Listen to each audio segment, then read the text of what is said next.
What's up? What's up? It's the Arthur Moats Experience with Deke. I'm Arthur Moats, and that's my main man, Deke. What's good, man? Dude, what's good, man?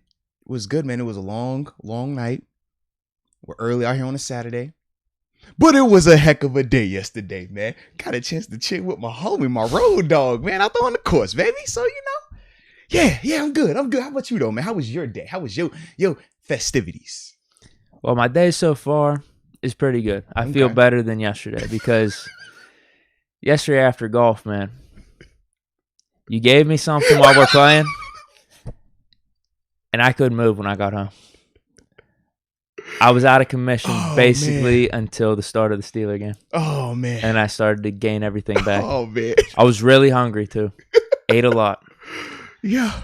Throughout that time period. Oh, man. Well, research. Sometimes you have to research.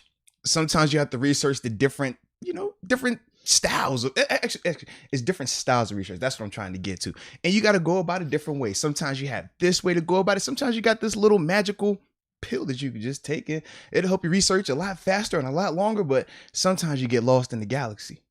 It happens sometimes. Sometimes you go to search the galaxy and sometimes the galaxy search you. It's cool because I shared in that feeling. I did. In the midst of, me trying to figure out why I hadn't heard from you when you had got back, and I shot you a text. I'm like, dang, like, is he all right? Everybody good? And then it hit me. Yeah. I was out there. I was supposed to be helping my daughter ride her bike, right? Because she's always like, Dad, it's bike training time. And I had been putting it off a couple of days, but she already had like the basic fundamentals down. So we're out there and I'm playing music and it hits me all the way. And I'm standing there and I felt like it was only 5 minutes. Apparently it was like 30 minutes of me just staring at her. She's like, Dad, you good? I'm like, yep, I sure am. But in my mind, I was just, it was quick. It was easy, but I couldn't move, bro. It happens like that, baby. It happens. Like you said, sometimes, man, you take it and sometimes it takes you, baby. We were both victims, but it was a fun ride. Yeah, it was a good day. What'd you think of the golf? I actually enjoyed the golf, man. Didn't get my warm up though, but it was cool though, man. Oh, do you typically go to the range or something? Well, I mean, I don't typically go, but when I've golfed. Because you've done outings. Right. So every time I say out, you always get like, 30, 40 minutes to just warm up. So by the time I start, I'm already like warmed up. I'm good to go. Whereas yesterday, it was low, threw me into the fire. So it took a little while, but then. Well, that's good practice because there's going to be times where it's like that. Where you just got to show up to the first tee and then tee off. Yeah. Absolutely right. But since I had my awesome coach with me, man, I just hired you as my coach. I don't even know if you realize that. Like, you were my coach. I'm not that good of a coach. But you helped me out a ton. You saw my game improve. I could help with the little things. Look, man, the dude that was in our group, initially, I looked at him like, he got me. Yeah, first hole he didn't do bad. I was like, he got me. About midway, I felt nice. I was like, I like me versus him. And that's saying a lot.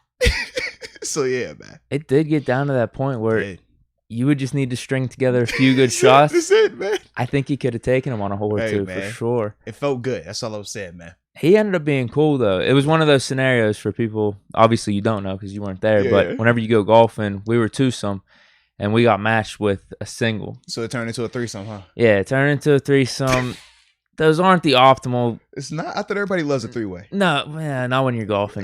You just want to. You want to either be playing with your buddy that you went with. If you're going, like he was probably pissed. Like if you're going by yourself, you don't really want to be paired with anyone else. You just want to play, get some practice in. Yeah. But we made it work because he was cool. Like after the first couple of holes, we got to talking and everything. He's pretty chill. I will say this though, he had some pretty bad takes on the Steelers and Big Ben. He did. Some pretty bad takes. Definitely did. My man said, where's Jameis at? I would have loved Jameis to be here right now. He definitely hit you with that. I think he said he even bet on the Bills in week 1. He did. He said I took Bills money line on every site right now. That's definitely what he said. But you held yourself really well, man. I was surprised. I don't know if it was cool. Like the inner workings of everything. I know for me, about 4 holes in, man, my talking drastically decreased because I was just like laser focused. That's what happens sometimes when you're going into the matrix. And I just remember sitting on that course. A couple times you was driving. I ain't gonna lie, you had me nervous, bro. Really? Yeah, because everything that was going on in my system. When you hit some of these curves, I one time I thought I was out the car. I was nervous, bro. I ain't want to jump. I thought I was pretty conservative with my driving. I got nervous, man. I'm just throwing it out there, bro. Yeah, sometimes it's. Yeah. I thought I was pretty conservative, so that had to have been you, dude. Yeah, it had to be me. Because there are times, I'm a little reckless. I'll be hitting in the bumps and stuff, and going in the woods looking for balls. You hit a little curve, and I was like, yo. But I'm glad we made it out of that thing alive, man. No, we gotta do it again, though, bro. Yeah, definitely. That was fun. Yeah. I like it, man. So, look like we got some people hopping in. Well, actually, on a Saturday morning. Shout out to the people that are here, baby. Yes, indeed. So, you know how we do this thing, man. Let's get the morning check-in rolling.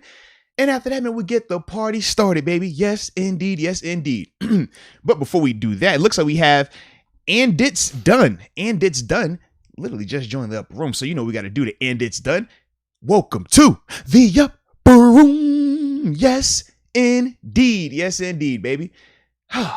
And then Damon Brown, man, just showing a little love. We appreciate you as well. Yes, we do. Yes, we do. Yeah, man, always fun on the day after a game, man, because, you know, we do our check-in, we recap the game, then we hit these phone lines. So, yeah, baby, I'm excited about this one. Oh, dude, I am too. We got some of these check-ins coming in, though. Uh-oh. We got someone tuning in from the 330, Akron, Ohio. Okay. John, is that an I or no? Malmeister. Okay. Bart Basquiato, always tuning in from the 805, California. Facts. That's what he says we always hear. Cali. Richard Stone saying we're Super Bowl bound. Josh B coming in from the 256, Huntsville, Alabama. I like that. What do you got over there? Man, now you know we're not going to let you just skip over certain names like that, right? What name? It's a person up here that's tuning in from California right now. Oh, yeah? Bright and early. Yeah. It's about 7:30 in the morning out there. Yeah. Goes by the name of Stephanie Ramirez. What about her? Oh, she a fan of the show? Oh, he's playing tough today. I like it. You see it now. That's what I'm talking about. That's big Deke energy, man. That's what I'm talking about. Let's keep it going then. I'm just here, bro. That's what I'm talking about, man. You better keep it rocking like that. Yeah. I'm glad we got people tuning in from California, right? Now you messing it up. You smirking too much. Don't smirk. You had it good for a second, man. I'm just out here, bro. Oh, Lord, he's smirking. It's over. Oh, no. I'm just out here having a good time. Hold it together, Deke. You got this, man. You got this, bro. Next up, we got King Hutchinson, though, from Southside Pittsburgh. I was about to say PA, Southside of Pittsburgh. Then we got Kenyon Carter tuning in from New Jersey. Free Falling 2-3, the 802 Vermont. Shout out to Vermont. Then Jar Devil tuning in from, I dogged the chat. What are you doing? Don't you jump on me like that. Oh, man. I could pick up where you left off. I literally just Gary Lance, West Piston. You hit that. Yeah, you hit that. Pennsylvania. Oh, man. John Steiner, the 540, Harrisonburg, VA. Oh, yeah. They're saying go absolutely. Dukes. Yeah, that's JMU City right there, talking about the Blue Devils? Oh, yeah. No. Get out of here, bro. Don't play that. What? No, don't play that, man. Or is he talking about Duquesne? JMU, man. The only Dukes that matter, baby. The only ones that matter. Zach Acker, hello from Parkersburg, West Virginia. Shout out to Parkersburg, though. MNL Ghost, Harrisburg. Okay. Got a couple from Philly. Fred Cam, and then Laugh My Ass Off Sosa. I like that. All right, I'm back in the section now. Jar Devil tuning in from the 310, San Pedro, California. I know it's Cali, but San Pedro, Cali. And then we already got the homie Vincent. Shout out to Vincent as well, man. We got some action for him and you later on today, man. That's going to be dope. But tuning in, the 330 / Pittsburgh, because you know that's what a homie, he always in here, man. And then we also got Ryan Kellerman, the 937, Dayton, Ohio. Caleb Cole from Fort Worth, Texas, the 817. Then your boy Cliff the Dark Knight, 508, Brockton, Massachusetts, City of Champions. That's what he said, not me. But I know you like the Boston. Oh, yeah, that's the dude that called in. Come on, bro. I'm just saying, he said it again. Saying that shit in the chat. Now you're putting it again, bro. Now you're putting a pen to paper by commenting. He said it again, man.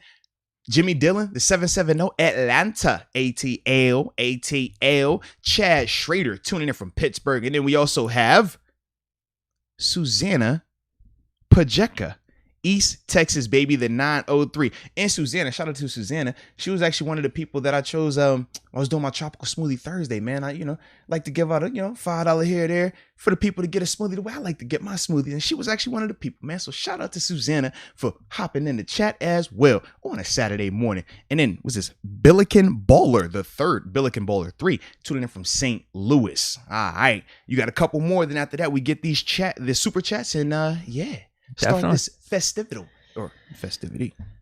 Manuel Molina, always tuning in. That's the homie. Still a little hurt about the Suns. 760 Oceanside. Oh, okay. California. Cali in the building. And then we got some more. Kevin from Maryville, Indiana. It's Kevin Bunker. Mm-hmm. Portland checking in. That's from Mike. I think I'm good. I think I'm out. Oh man, you're out. Okay. I think I've gone through enough of the check-ins. All right. I'm at the end of the chat. All right. I could go backwards. You but did. I'm not doing it. You're good. You're good. So I think this is 2 actually 3, and then after that we rolling. All right. So Steph Woob tuning in from Ambridge, Pennsylvania. Shout out to Ambridge. Trina Steel Diva 5. We actually gonna hear from her a little bit later today too, man. She hit the hotline. Tuning in from the 404 Stone Mountain, Georgia, by way of Trenton, New Jersey. You know she always reps the 609 as well. And then Ancient Ox, Atlantic City, New Jersey, baby. I like it. You know what? I got one more because they actually contributed to let us know where they're coming in from. Ooh. Oh, Wade, I see. Wade Keith from Columbia, MD. That's Maryland. Baby. Yeah. Shout out to Columbia. All right. So, guess we'll start this thing off. Looks like we got Damon Brown has the first super chat popping off, man. So, let's start with him real quick. He says, why is 76 still starting at left tackle and not helping pass out water bottles? What up, Deke? What's good, bro? Is this like the indirect start to the game recap? I feel like it just kind of starts like that. I mean, sometimes you just got to go ahead and hop right into it. Yeah, that wasn't 76's finest hour. You're right. It happens. He's not stringing together good games. He's stringing together games, though. Yes, he is. He's stringing together games just of the reverse effect, right? Sometimes you put together like good performance on good performance. Then sometimes you're in a little bit of a rut, Not so good on not so good. I don't really have faith that the Steelers are going to make a move right now, though. I do. There's no indication. They've talked up Chooks bro. all offseason, and even seeing Dan Moore play pretty good at left tackle. They moved him to right tackle.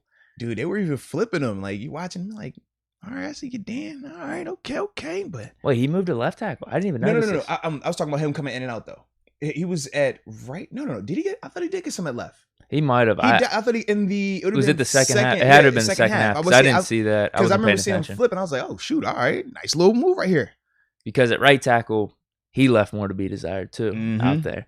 Yep. But you think he's better at left tackle? I do. I think he's better at left tackle. It's just disappointing. It seems like we're all in on Chooks, and he really hasn't shown anything. At least Kendrick Green, with some of his struggles, you could still see the pathway. Like, yeah, he could be the starter this year. Yeah. I just don't see it with Chooks right now.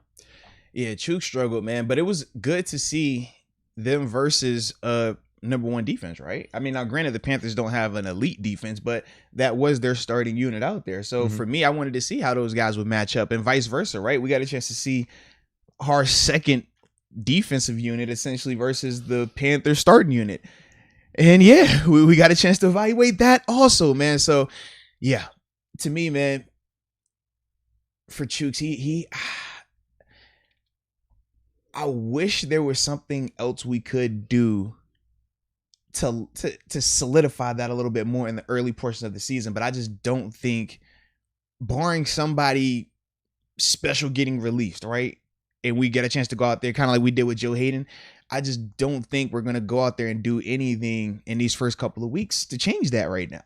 And Chooks really has left a lot more to be desired when you're watching him play at left tackle versus, I mean, for the Panthers, let's see, was it Brian Burns? He's a good player. He's young, but he's not what you would consider like elite just yet in terms of, these are the top guys right here, man. When you see him, man, be scared, be fearful. Like, and to see him still struggle at times. If he gave a players to watch report, he'd be in there. He would. But my thing is this, though. When we talk about Brian, do we speak of him in the same vein as Joey Bosa? No. Do we speak of him in the same vein of Myles Garrett, TJ Watt? And that's my thing. That's why I'm like, because those are the guys, when you're the left tackle, we want you being able to handle those guys.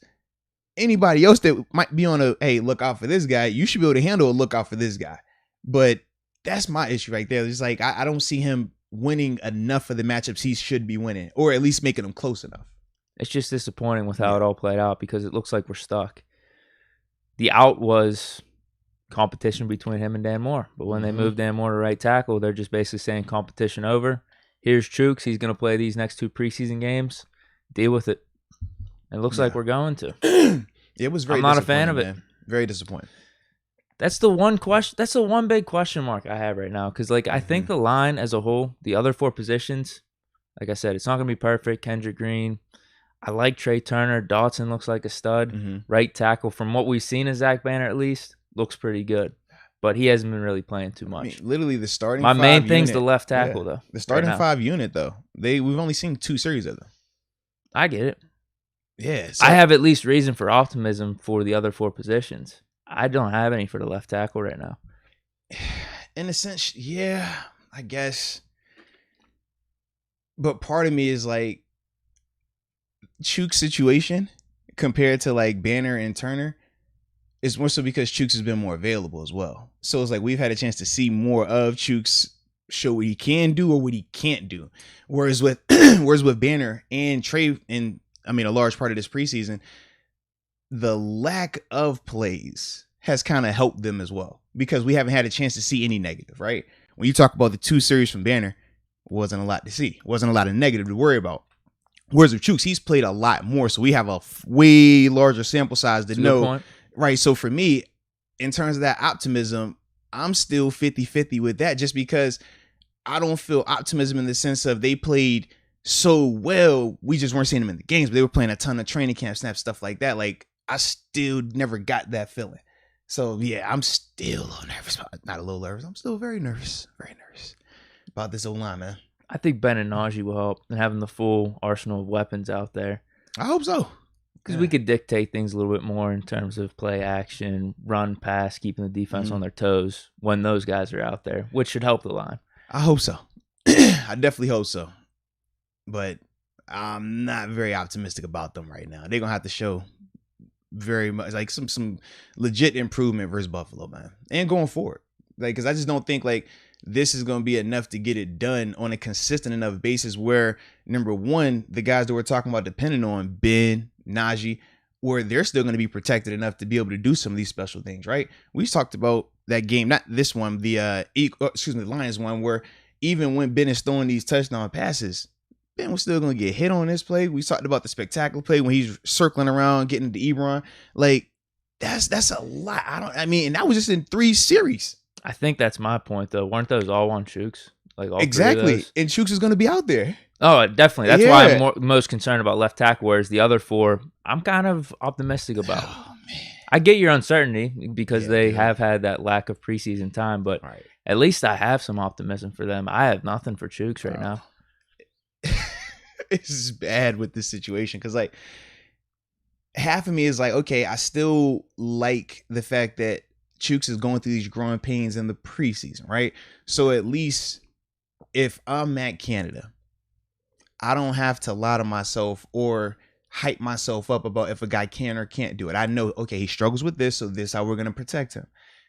With Banner, we don't necessarily know what he's going to be good or bad at right now, just because we haven't seen a lot of him.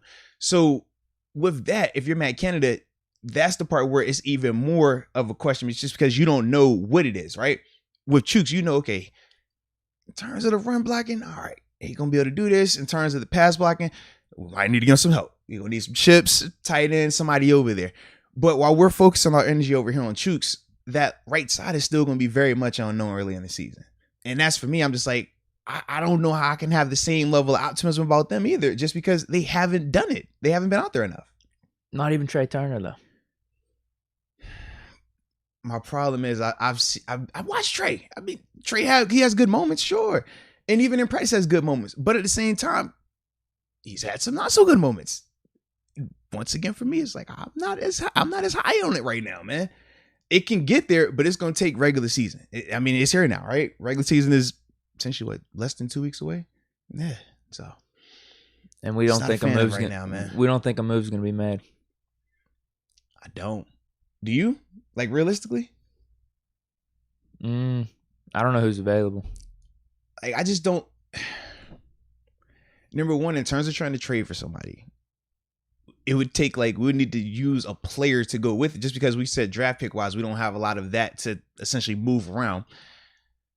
But then with that, then you got to start talking about the money element as well. Like, okay, well, who's trying to give up a legit starting left tackle or a legit, just a start, not even a Pro Bowl left tackle, just a starting left tackle? Those guys, they cost. So I really don't see them making a move right now. I really don't. Unless, like I said, unless it's a surprise cut, I don't see it happening, man. I think we are going to be riding with Chooks at the beginning part of this thing, man. I think that's the one thing that is top of the list in terms of concerns then. Yeah. Left tackle, and if you want to throw the whole line in there, I get that. But I at least feel a little bit better about the other 4 positions because I feel, we get into this later, I feel a lot better about cornerback right now with James Pierre. Mm-hmm. And we basically got studs everywhere else. On offense, I love everything. Well, no, I'm talking about defense even too. Defense, yeah. Minka, Terrell, and then defensive line. Yeah. And then Bush and Schobert. Like, we got some studs. We just need more rests with Bush and Schobert together, but... Yeah. And then it goes back to the offense. Like you said, everywhere else, we got studs. I don't know, man. I'm just nervous about this early portion, bro. Because as I think back on defense to it, I don't think we'll have him at the beginning part of this thing. You don't think he's playing? At the beginning part? Like week 1. You think he will? I didn't think there was any talks of him not playing. I didn't think there were talks of him playing. Really? Did you? I thought he was just sitting on preseason. All right. I personally just don't think he'll be out there at the beginning, bro. Like the first 3 or 4 weeks. I don't know if it's 3 or 4 weeks, but I don't think he'll be out there at the beginning, like week 1. Okay, yeah, I had no clue about that. That's how I was looking at it. Yeah. No, I had no clue. Yeah, and even I know they put him on. They talked about an injury, but it's not like legit that. But we know it's like he's got a lot going on. You know what I mean? So that's why for me, I was like, I don't anticipate him being out there at the beginning of it. Or if he is, like, I don't think it's the Tua that we saw from last year. I think it could get to that, but I don't expect that to be the same at the beginning of it.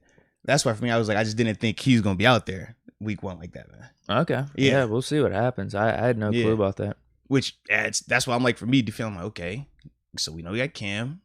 You go Tyson at nose, but yeah, that's a stud. I mean, Tua, he played extremely well last year. We know that. Yeah.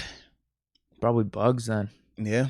Who do they feel better about? Bugs, Wormley, Loudermilk? Loudermilk played well yesterday, though, bro. He did. I just don't know how they feel about those guys. Yeah. Like, who's next up after the top 3? Yeah. Because Bugs played good, too. Absolutely. He's got more experience. Wormley. Well, Wormley has the most experience of the group. Yeah, I guess that's fair. But is he necessarily a better player than those? That's the thing. Right, exactly. Like, I like his length, but for me, like, if I was choosing between Wormley and Loudermilk, I'd probably lean Loudermilk just because I like what he brings. I think their size is more comparable, but he's just a productive player right now. Now, he's young, though. That's the only issue with that. He's a young player. But Bugs, man, I thought Bugs looked good as well. Bugs flashed all preseason. Him and Carlos, Carlos Davis, and Isaiah Loudermilk all played well. That's what I thought. And had spurts at different times in this preseason. So you do have options there, but we all agree that those guys are not too. 100%. Big difference right there, man. All right, we want to get to the next chat? Absolutely, man. What do we have here? I got it. Oh, Micah Hemp. Absolutely. This is a good transition to the next topic. I figured we'd get to this at some point. No Haskins slander. Too many drops, bad runs to blame him completely. Could have done better, no doubt. Let's not forget, Mason still can't score. Skull emoji. I think what he brings up is fair, but I think it's also fair to say Haskins, he just didn't play well. He didn't play well. He looked uncomfortable. Yeah. He was inaccurate. Mm-hmm. At least you saw the last drive them score, but we can all agree that was garbage time. It's better to score than to not. Mm-hmm. He just didn't have a good game. He didn't have a good performance. Yeah. It was the opposite of kind of what we expected, I think. Yeah, for me. Based off what he's been doing this whole preseason. For me, that reverted back to what he was doing in Washington. The running and jumping, the inconsistent footwork. Remember we talked about that first game, and I was like, all right, was this just one of them? Not tripping on it, but I don't want it to come back. Yesterday, that reminded me of legit when we first signed him, and I went back and watched the tape, him versus Carolina. It was identical. A lot of, I'm going to run and jump throw. I'm going to be crazy with my feet. I'm not going to do the things that I can do, or if I am going to do it, it's going to be one time of me doing it and then 3 or 4 times me doing something just bonehead at quarterback. And that's what I felt like I was watching with him. It was very frustrating because he hadn't done that all preseason. In the games and practices, he looked more composed. He looked like a better player. He looked like a legit quarterback. But yesterday, that was not good at all, man. I was definitely frustrated with that one. Yeah, the point of, I think what he's saying, can't blame him completely. Yeah, he was getting rushed. I think the line and spurts wasn't optimal. Yeah. There was that. But yeah, there was a drop or two. But the one on McLeod, it was kind of contested. He made a nice play scrambling around and kind of threw a bullet in there. I don't know if I'd even consider that a drop. I don't remember a clean drop. Do you?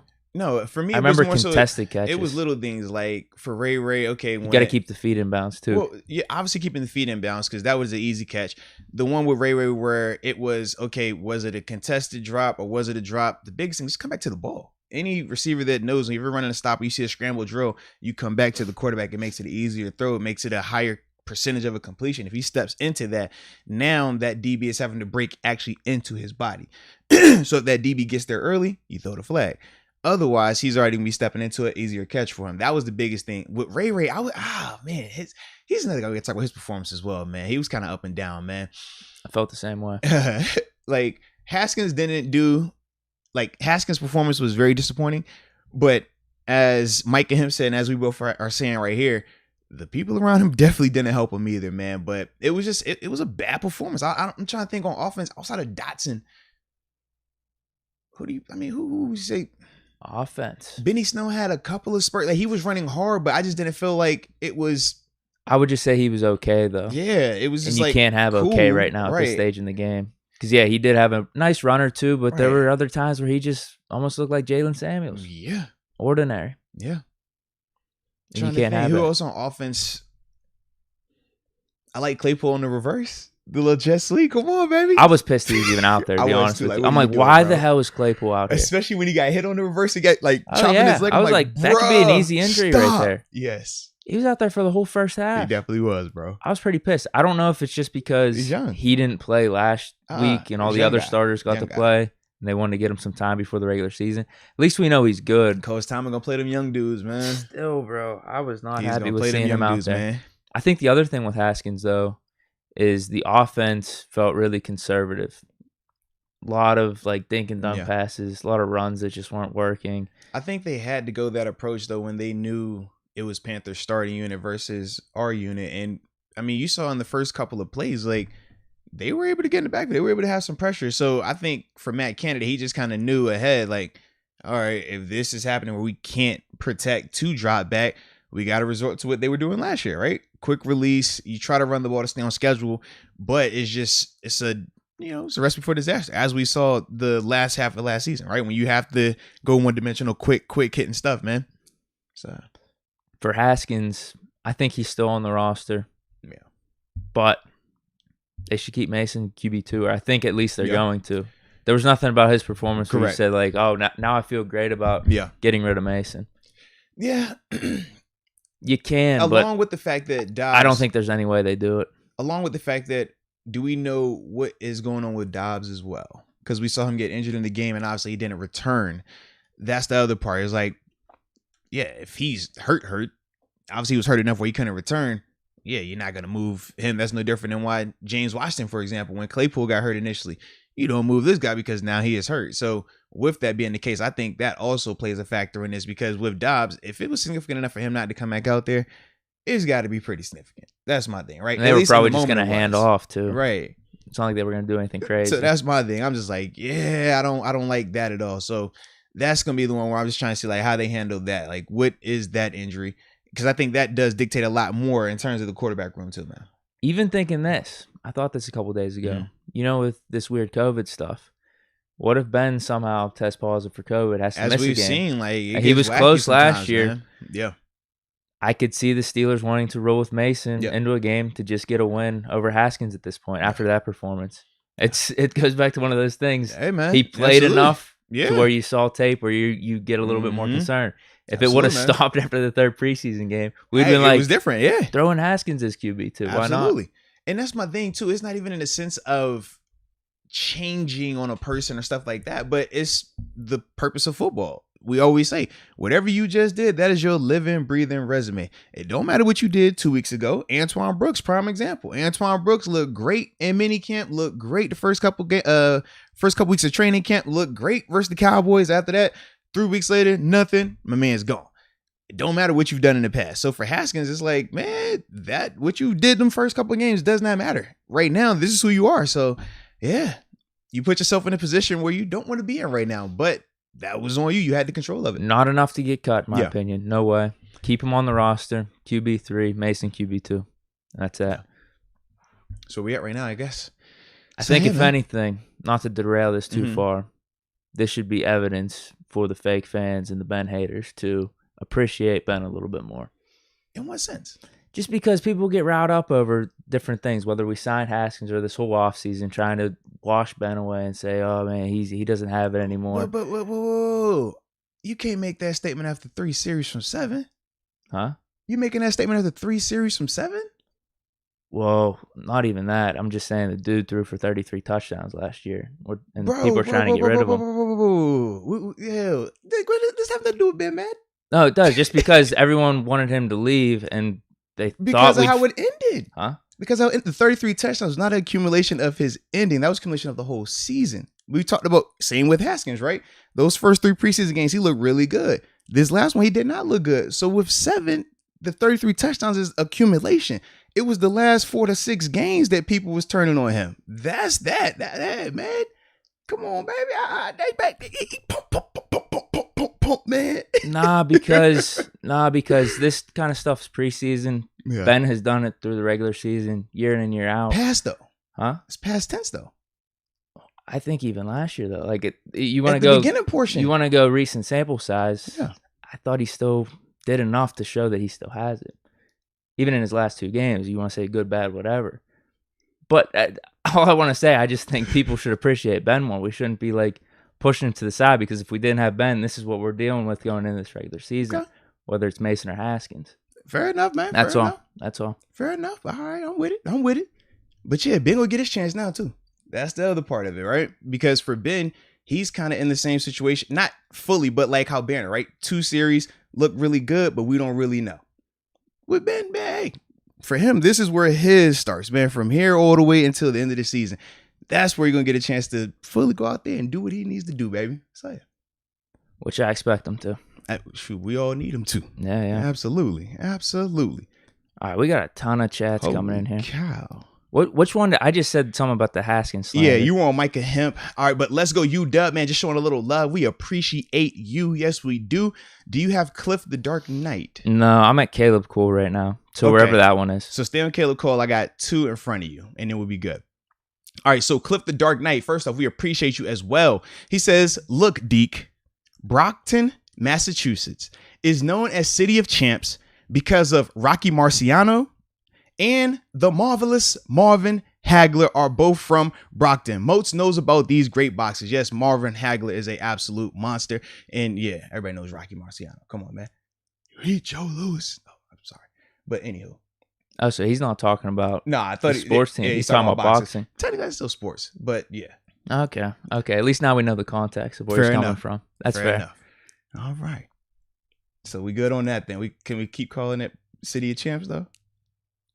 He can say it. I'm not going to agree with it. That's fine. Fair enough. And then the homie Vincent Murray. Yes, indeed. He says, lower room members, stay tuned. Yes. Ladies and gentlemen, I give you a little context on this. I think we talked about this a little bit. I still don't have the song. I'm sorry. Yeah, you're good though. You're good. But my man Vincent, so remember I had the Wahlburgers event, man. Shout out to him. He had pulled up as well, man. It was good to see him and some other people that pulled up to that thing. But Vincent, what he did, because he tunes in, he knows the lower room members, they always want a little love, right? They're always asking my man Deke for a shout out, and Deke never gives them a lower room shout out. So today, what we will be doing, all right, my man Vincent, he went and purchased 3 of the books, right? 3 of the Moats Theory of Life books. Okay. Had me custom sign it to the lower room members, 3 of them, all right? So at some point today, during the show, you're just going to pick 3 random lower room members. Okay. All right? And they'll be the three at random, and they'll be the three to get they'll be the three to get a copy of the book. All right, personalized to them. But shout out to Vincent because he went out there and provided that for the Lord. He said, "Man, look, the lower room members, man, I got to do something for them." That's what he said, man. So he took it upon himself to do that, man. So shout out to him for that. So he's showing y'all lower room members some love, but he wanted to make sure that you were the one to do it though. You got to pick them. That works for me. So yeah. So keep that in your mind. Keep that in your mind. All right. Yeah. Works for me. Okay, so what's the next one? I was at Caleb Cole. Caleb Cole now, yep. So I lost the chat, but I remember what he was saying. He said, is Canada calling out of the box like a big adjustment? Mm-hmm. Versus him being on the sideline. To an extent, yes. But I do like it at the same time. It's like... Get that overview. Yeah, I like it because the view, definitely, I love the view that you get. You can just see more. The perspective is different. But at the same time, you don't get the same feel of being down there with the guys. Like sometimes being on the sideline, you can just look at a guy's eyes and you could tell versus him up in the booth, it's a phone call. So imagine like me and you in person having a conversation, you could read my body language. If I'm not up for it or if I'm shaky, you could read me like, yo, I don't feel confident. He don't feel confident. Let's go a different call. If that's on the phone though, I don't necessarily see that. I just hear your voice. So you might sound good, but your body language is saying everything else. So that's the only thing that I necessarily didn't like. And I've had it where I've had position coaches and coordinators where they either been on the sideline or up in the booth, and it's just a weird vibe sometimes when they're in the booth. Like they can see more, but you don't feel connected with them. It's kind of like on game day, you feel like you don't have a coach until something like bad happens, and then they call you. Whereas like when your position coach or coordinator's on the sideline, as soon as you come out the field, you can go pick their brain. Yo, man, what did you see on this? Yo, I felt this right here, man. I don't know about this call right here. And it's just a lot more organic, a lot more back and forth. And I guess when the coach is calling in the play, he's not going to say, hey, here's the play. I don't feel good about it, but right. Feel free to audible. That's interesting. Yeah. But like you could get a read off the person and say, all right, I could see he's not as confident about this, so I feel better about audibling it and getting out of this if I see something different. Yeah. It's the truth, man. It's definitely the truth right there. Good point, though. Fair enough. That was a good one. Now we got Wade Keith. Oh, shout out to Wade Keith. I like Wade Keith. I'm looking to get my first TJ jersey when he signs. Okay. I already have a Keller Rush Pouncey, Black Troy. Okay. So I'm thinking an inverted gold jersey or another Keller Rush. Got to get designer Deke's advice. Ooh, Deke got that drippy drip. I don't know if I'm the biggest fan of jerseys that aren't on the field. Like this. So like the inverted gold, the inverted gold jersey he's talking about. I don't know if I'm the biggest fan of that. I'd rather get. Yeah. Oh, so hold on. He says Keller Rush Pouncey, a Black Troy. What about? He's saying TJ. Does he have a white? So TJ has worn those 70 throwbacks. So why not the block 90 TJ jersey? Either that or because white jersey. That's what I'm saying. He could white jersey. Yeah, I don't see any away up there. So, yeah. I think that would be my advice. Fair enough. Get the white jersey or the 70s throwback with the block numbers. That's my advice. I don't know what the chat's saying because I think the chat TJ never did a bumblebee. Yeah, he never did a bumblebee. No. Yeah, and that's one of my other things too. You want to get the jersey that they actually played. Yeah. So getting a Claypool bumblebee, it's kind of cool, but not really. Yeah. In my opinion. Holds you back a little bit. That's my take a little bit. Holds you back a little bit, man. Once we rock the bumblebees again, then I'm all for it. Fair enough, man. I'm definitely all for it. Fair enough. All right. But that was a good one by Wade. All right, so let's get to...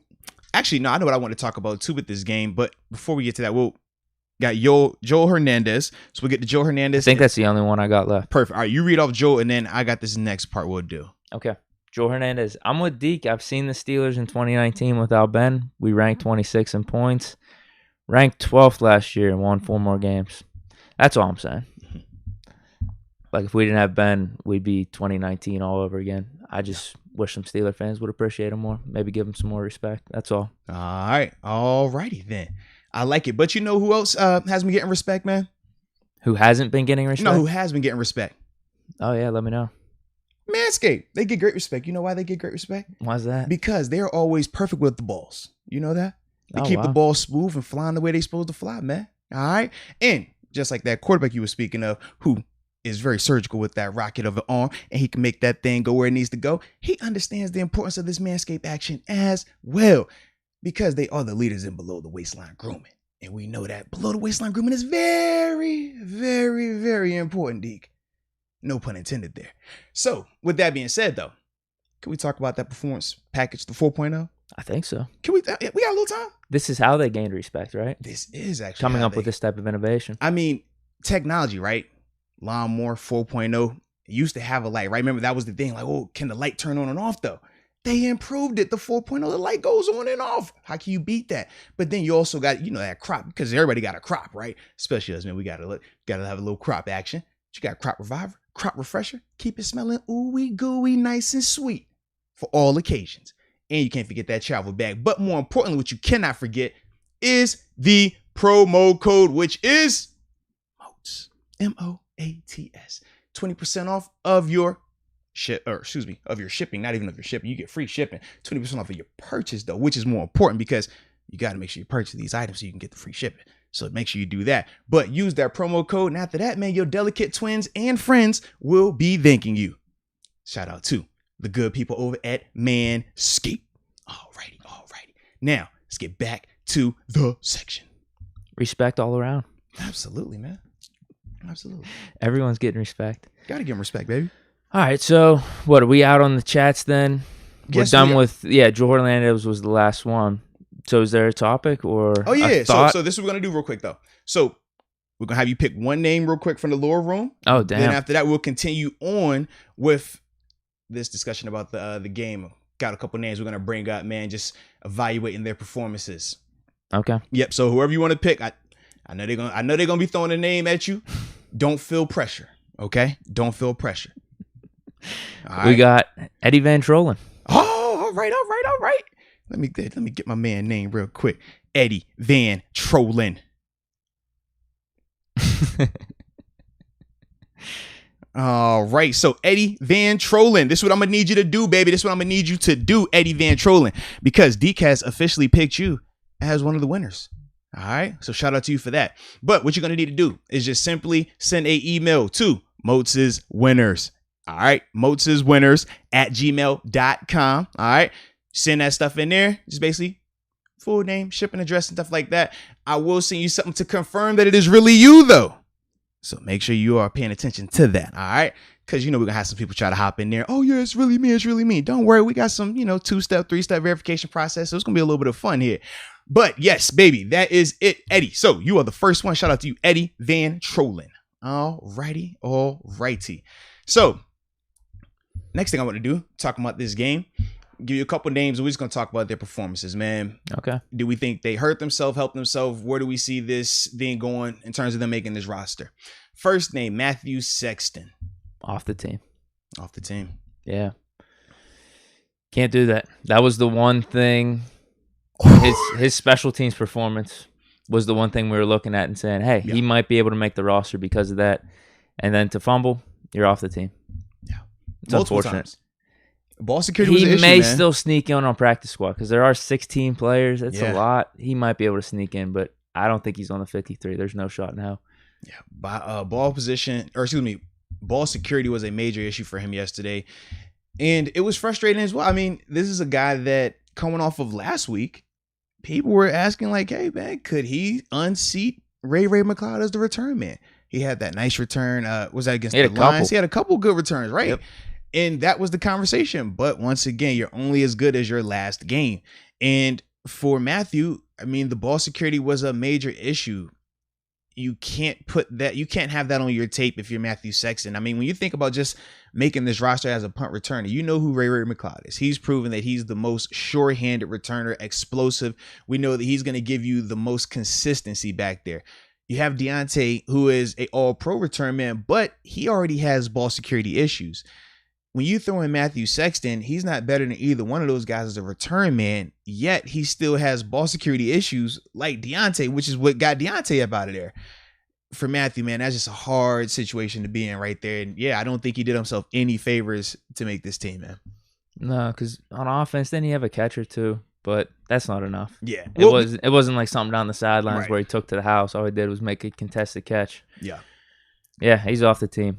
And with him, we weren't expecting him as a wide receiver. We don't expect him to, like, even if he would have made this roster, we don't ever think we would have saw him on offense. Whereas like with Ray, we're like, man, you might see him a couple of times a game max, but that's not, that's just his added ability compared to with Matthew. We knew Matthew never was going to get an opportunity to do that type of stuff. But yeah, just did not help himself at all, man. Did not help himself at all. What's the next name? All right, the next thing we got to talk about, we already talked about Haskins, but for Haskins, do we think he did enough? Making the team, not making the team? Where you stand on him? He didn't help his case for the QB2. I don't think he hurt himself for making the team, though. He's on the team.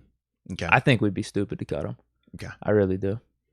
I agree. I definitely did not like that performance at all.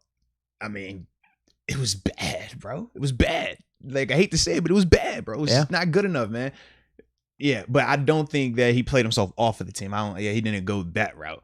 And I mean, sometimes that somebody's misfortune is it helps you out. In terms of Dobbs going down, that at least gave him a chance to get back out there and put together a better drive. So at least it wasn't horrendous. His stat line looks halfway decent. You could walk out of there saying, okay, well, at least he did this. He rebounded. So that's why it's like we don't completely turn the page and throw him away, but it's just like, God, man, you gotta play better than that, man. Got to.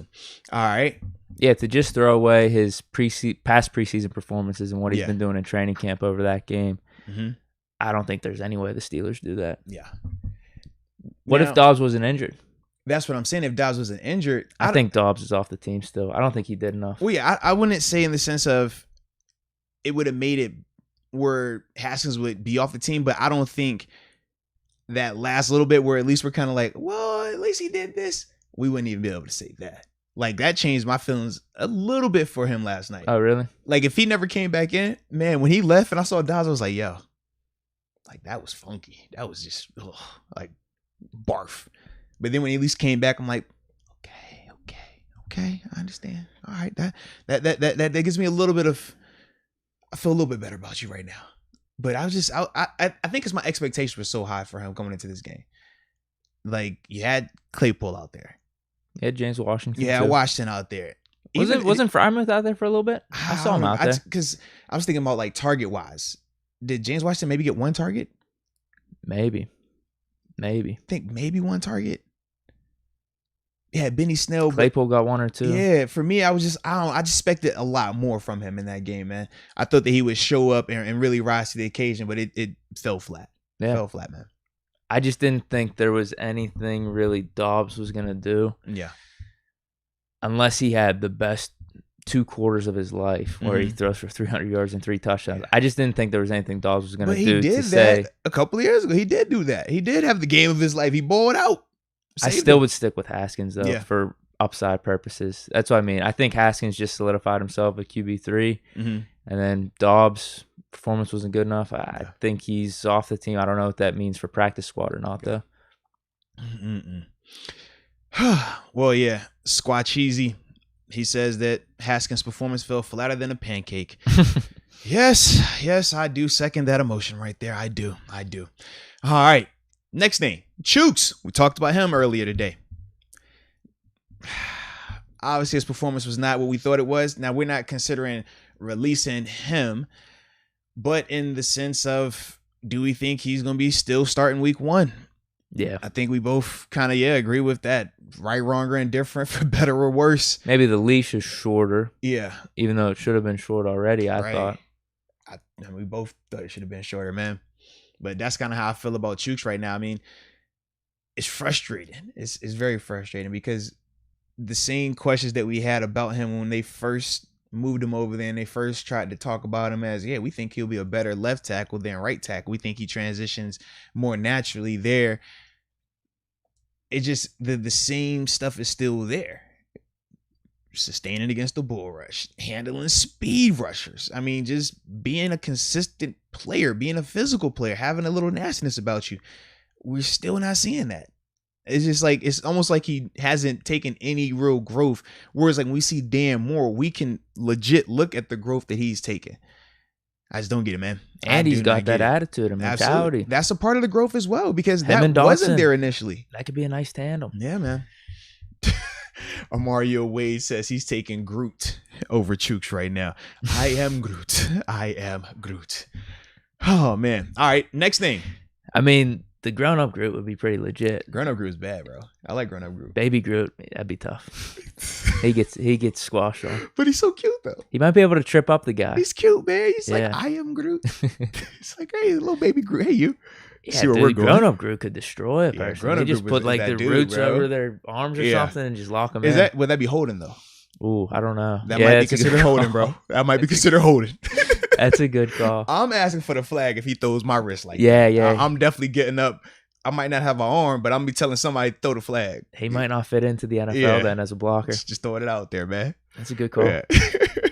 All right. Benny Snell Jr. Not enough. Now it's just going to depend on if the Steelers want to keep 4 running backs or not. Because he did nothing to beat out Balaj or McFarland. 4 running backs means another position that we've been talking about a lot this offseason is gone. I think in terms of depth. Whether it's cornerback, inside linebacker, outside linebacker, probably. I just don't know if the Steelers are doing that for 4 running backs. I don't either. Especially when you don't have 4 where you feel, okay, the talent here is just so greater than at linebacker, than at cornerback, than at DN. You know, like if we felt like that, then sure, you keep that extra guy. I mean, it's been times with the wide receiver group where we're just like, yo, they're just too stacked. You got to keep all of these guys. These 5 are so much better than this group right here that you make up for like that. With this running back group, Benny Snell doesn't do that to me. He doesn't make me feel like, hey, he's worth, okay, us being short a corner. He's worth us being short maybe a safety. I just don't feel like his productivity this preseason and this training camp has warranted that. I mean, it's unfortunate because part of it wasn't his control. I mean, when you get hurt, that's, you can't help that. It's just unfortunate timing. But the reality is this was a huge opportunity for him this offseason. And because of his inability to be available, now we're stuck with him being the odd man out. I mean, it's unfortunate, but that's just the reality of it, man. Yeah, that's how I view it. Yeah. He had a nice run or two, but other than that, it was just blah. And with the way that Kalen Balaj had played this preseason, even his game wasn't the best yesterday. No, not at all. The way that he played, though, like for him, this is where it benefits him of the accumulation, right? Because he's played really well in those other games. He's had really good training. His training camp, you can put it up there in terms of like top 5, top 10 on the team of guys who really like lit it up and just performed well day in and day out. He's on that list. He would definitely be on that list. So that helps him largely because, like we said, yesterday's performance wasn't good by him. It wasn't his best performance. But when you have all of this other recent productivity, recent good plays and stuff like that, you're able to say, you know what? This is an outlier. This is a one-off. We've seen more than enough good from him. Yeah. All right. Switching over to the dark side real quick, man. Okay. Jameer Jones. Oof. He helped himself. Bro, I love his guy. I'm hyped I think on him right now, he's gonna make it. I ain't gonna lie, man. His training camp it's been really good. It's been top notch, bro. All his preseason games, he's made plays. Not just on defense, on special teams as well. That to me is something that it's gonna be hard, in my opinion, to keep him off of that roster. Because we've already seen him show enough where you're intrigued about his development long term. Okay, he has good size. Okay, we think he has good length with his arms, natural ability to rush the passer. Yeah, we'll stick him around a little bit. He can hang. He brings value on special teams.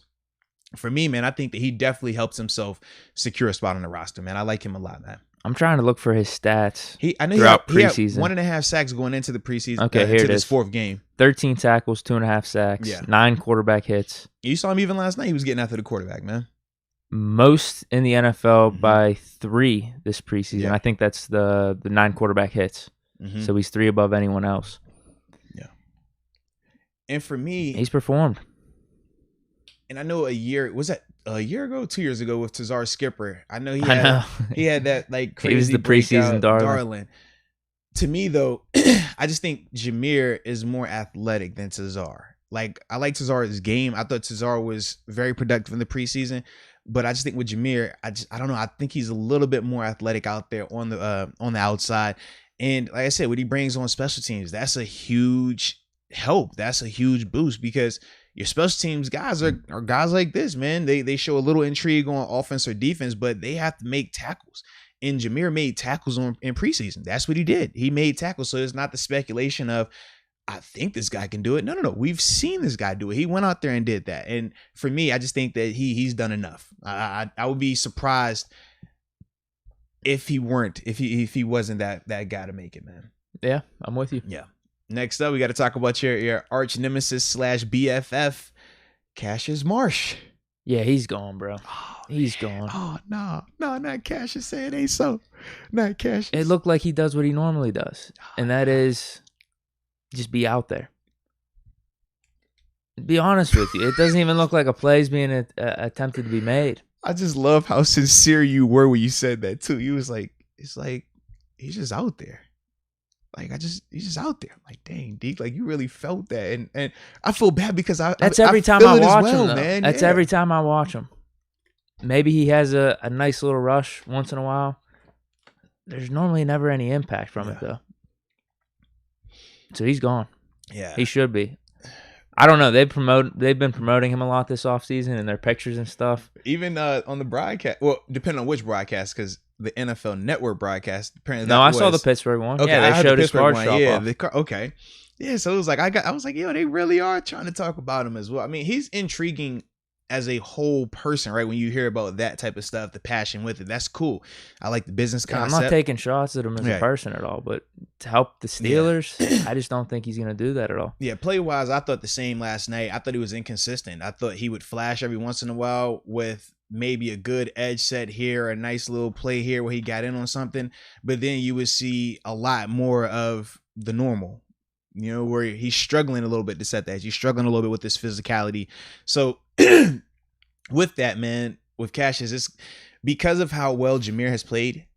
That's why also for me, it's going to be hard to see Cassius making it because we already have our top three. We know TJ, Alex, and Melvin, they're here.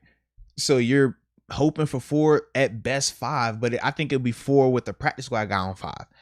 To me, I just think Jameer has done enough. I thought he outplayed Quincy Roche. I thought he outplayed Cassius Marsh. I thought he outplayed, who else is out there? Watson. He's gone though. Yeah, I ain't gonna do that. But yeah, I just thought that outside of those top 3 guys, I thought Jameer was the next best in terms of productivity and consistency against anybody that he was going against. Yeah, man. They played him a lot. Yeah, definitely did, man. Definitely did. Man. Oh, and in the middle of this, I guess I should hop back over real quick to the super chat just to check through it real quick for a second. I think I'm up to date. I got C Brown. Okay. Let's try to make sure I didn't step on anything. All right. We come back to them. No, we got time. We still got time. Okay. Come back to them. So we'll finish up this and then go to the super chat. A couple more names. Yep. Okay. A couple more names. All right. So we just said Cassius Marsh. All right. Next up, Robert Spillane. How do you see him? He obviously didn't help his case. I just don't know if the Steelers are going to cut him or not. I wonder how they view him in terms of depth. Do they view him as inside linebacker 3 and he's head and shoulders above all the other people? I did think Marcus Allen looked kind of good last night. I don't know if that was enough from Allen to put him over to Spillane or feel comfortable about cutting Spillane. I don't think they're going to cut him. I feel they're too comfortable with him. I don't think he helped his case, though, at all. For me, when I think of Robert Spillane's performance last night, I thought it was Robert Spillane. Yeah. In terms of Robert, had some nice plays Robert in the run versus the run, he's downhill. Robert in the pass, he's going to be chasing. That's who Robert Spillane is. That's been the tape on him. We thought that maybe that was going to change just based on the small sample size of productivity that we saw from him last season. But this is who Robert Spillane has been. It's not like a knock. It was more so you would hope that his game had developed more and maybe the pass element had improved to where it was a little at least comparable. But right now is back to what that is. I mean, when you're putting him in situations where he has to be man cover some of these guys, running backs and tight ends, he's going to be trailing all the time. And that's what it showed multiple times last night. And Marcus Allen, like you said, he's flying around. These past 2 games, he's been playing fast. He's been playing with great tenacity and attitude. But my issue is I think he got hurt last night. He did. Yep. So once again with him, where do we like?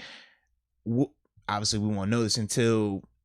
Well, actually, they don't even have to tell us the significance of it. Yeah, even the injuries. The injuries part. The cuts are in 2 days, right? Yeah, cuts are in 2 days. But the injury part of it's like, say for example, if it was just a bone bruise, right? Something that might take a week. All right, well, cool. They might say, yeah, we'll keep you here. But we don't know if it was a week thing or say it was a sprained MCL. That could be 4 to 6 weeks. They might just say, hey, man, we'd rather release him or just put him on injury reserve, kind of like we saw with Antoine Brooks, but we would never have to know what it was. And because the timing of it, with us having to have that hard deadline of cuts, I just feel like it's bad timing for him. But that helps Robert Spillane, though. If everyone was healthy, I'm good with going 4.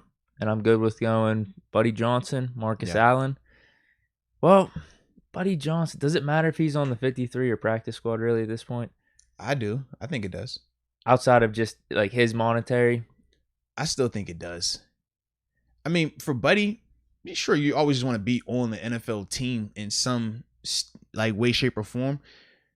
But I'm just wondering because we haven't given him a lot of reps.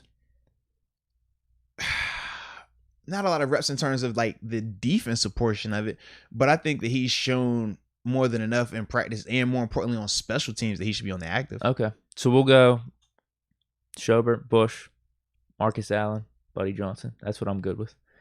Yeah, I think they're going to keep Spillane though. So I don't know which one of those guys are out.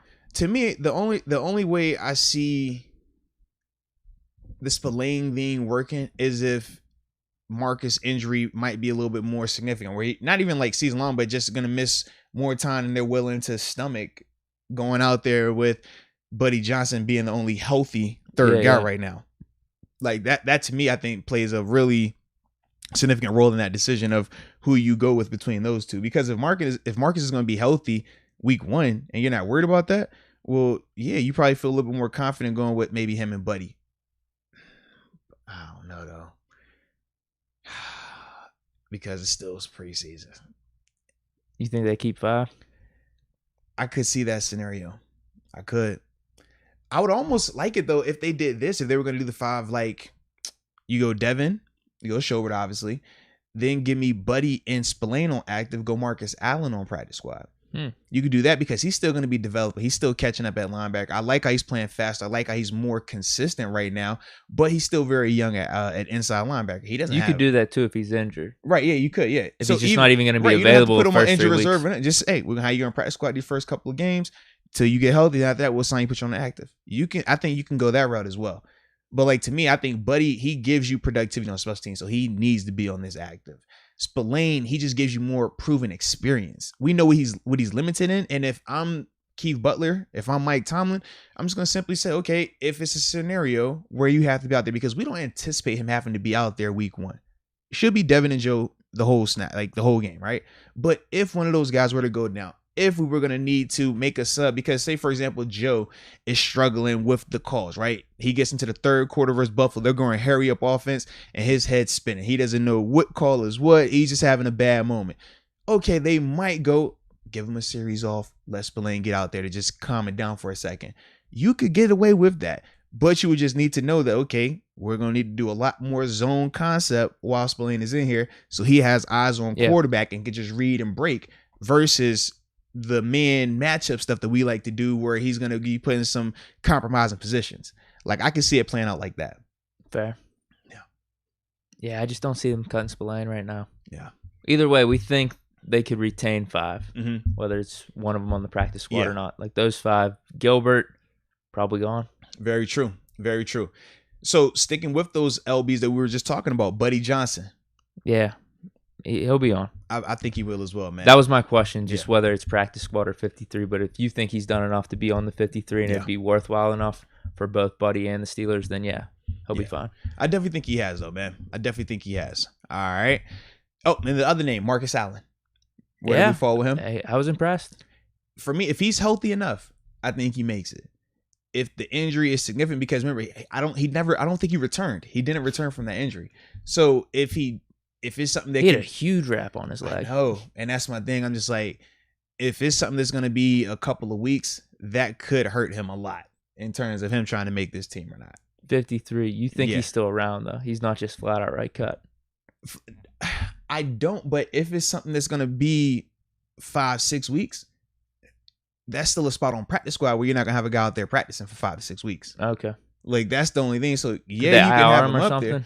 You could IR him, but you would have to wait until... because isn't that usually the short term is like 5 or 6 weeks? Yeah, but it has to... the timing of it. It would still have to wait. He would have to be on the active roster right now. So he would have to count on your 53 now until it's officially the start of week 1. Okay. Then you could put him on IR, but you still would have to take up a roster spot right now. You're going to have to cut somebody, and somebody's going to have the opportunity to go sign somewhere else. So that's the risk you run with the guy that's injured. So that's why I keep saying it really just depends on how significant that is. If it's 2 weeks, I don't think it affects them like that. I think they roll with it. If it's longer than that, though, yeah, because you're either taking up an active roster spot or you're taking up a practice squad spot. And that's the only way that you'll be able to work it where he could still play for us this season. Antoine Brooks, that situation is different. With Marcus, though, because we feel like he's still going to be able to be a part of that mix, you want to do whatever you can to keep him available to you at some point this season. Yeah, I liked what I've been seeing from Allen these past couple weeks. Absolutely, man. I think he's intriguing enough. You got to keep him around. Absolutely. All right. Ray McLeod. Won't he do it? Yes, because of Sexton. How about that? How about that one? I like your approach. Yes, too, because in terms of our sixth receiver, I don't know what the hell happened to Rico Bussey. Because I don't know who else we can name after Ray McLeod that was in that 6th to 7th range as a receiver. Rico Bussey had the most impressive preseason, in my opinion. But he didn't even show up yesterday. I don't know. We didn't play him. No. Because I thought he was part of the 5. Oh yeah, wow! If that's the case, then that's why he's not there. 5, yeah. I thought he was. Really? If I remember correctly. I mean, look. Just pull him up. Yeah, pull him up. Man. That'd be awesome if he was cut. I'm like, where the hell is he at? Well, so that's where he's at, man. Just vibing out.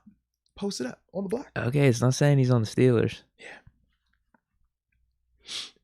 I'm not seeing him anywhere. Yeah, I want to say he was part of, not this one, the Tuesday win from like a week ago. Yeah, when they had to go to like 85 or whatever. The first one? The 85 one, I thought. Let me see. Yeah. If he's on the depth chart, the R-Laz depth chart, he may still be there. He might be. I don't know why he wasn't out there. That's what I mean. I just don't think we played him. It's saying he's still there on this. It's saying updated. This was the 25th. Is that the Steelers? What? That's not the Steelers.com. This isn't Steelers.com. Yeah, let's go Steelers.com. I think they get their information off that, but I could just be taking a shot in the dark. What would it be on team? Yeah, just pull up team roster. Yeah. Depth chart. Because I that's a good call. Yeah, he's still there. All right. Well, yeah, that makes it even more surprising then. That's what helped. Yeah. In my opinion. Is that none of the other receivers did anything. Do anything. Yeah. And then, although some people like White, some people like Cody White, but he didn't do anything still. He didn't do Not like that. Yeah. And then Sexton fumbling the punt return. So we need Ray McLeod, actually. Yeah, because there were things where you're just disappointed though, because a lot of people are high on McLeod, thinks he should be getting more snaps. But dude, to not toe tap that one on the sidelines, Haskins made a really nice throw. It looked just like lazy too. Like, bro, just detail your work. Just tap your foot right here. We've seen everybody do this, man. Like, it ain't hard. But it's like, when I say lazy, not physically lazy, it's just like mentally lazy. Like, all right, catch the ball, I know what I'm doing. Haskins made a nice play. That was his best throw, I thought. It was, man. And then the pseudo drop, and then his yards all came in that last drive. But I do like Ray's game, and they did just like 1 or 2 plays of him like this. But I like Ray's game when they get him the ball early. When you see him get the screen pass and then he's bursting, I think that was play he actually scored on. Like, I like when he gets the ball like that, he's able to just go 0 to 100. Like, that's him. I don't care so much of him trying to run routes and be downfield. I want to treat him like a poor man's Deontay when he's on offense. The sooner he gets the ball in his hands, the better it's going to be. Yeah. I'm not even seeing Matthew Sexton on this depth chart. Maybe they already cut him. I'm being serious. I'm being serious, bro. I cannot even see him on here. Don't you do that, man. My man ain't got on the way back. At least get his lunch. I don't think. Bag lunch, put him on the Greyhound? I don't know, dude. Whoever's operating the Steelers.com website. So, man.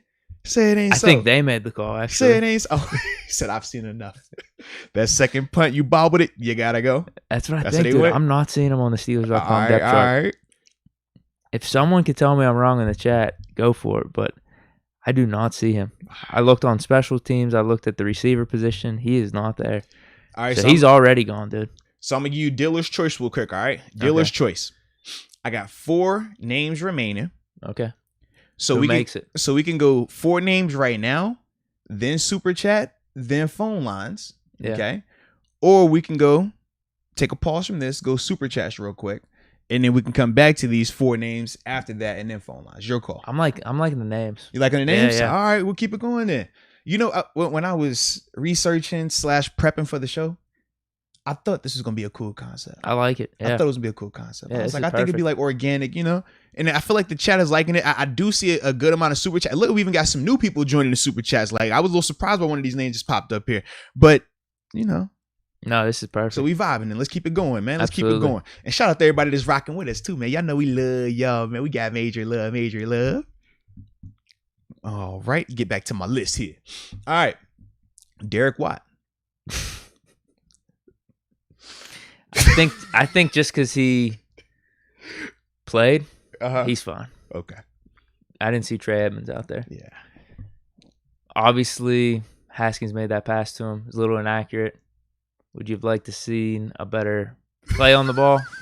Yeah. He's on the team, though. Yeah. He didn't do anything to hurt himself, I thought. Yeah. To me, the throw was more so on Haskins, like the ball placement and know who you're throwing to. I think Charlie said that as well. That's the big thing. I think he did that too with Kalen Balaj. He rocketed one on just like a little out pattern. Yeah. And it went right through Balaj's hands. You have to know who you're throwing the ball to. That's something that any quarterback, they'll tell you that. Like, and that was kind of the issue we saw. Was it last year with the back shoulder that been through to McFarland? It was like, good throw, good ball placement, but no, you're throwing it to. You're throwing a back shoulder throw to Anthony McFarland. Like, that's not what he's going to be able to. That's not what he specializes in compared to like a Juju or a Deontay, like something like that. So that was my big thing with that. But for Derek, yeah, I think that he is fine.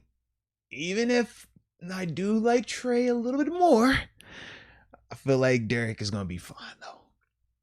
But so like TJ's contract's going to happen Wednesday. If cuts are Tuesday. You catch what? I think it's gonna be good. He's gonna be good. He's got time. I should tweet that out right now. Shout out to your brothers. Inside source. Shout out to your brothers, man. I'm calling TJ Watt's contract happening on Wednesday.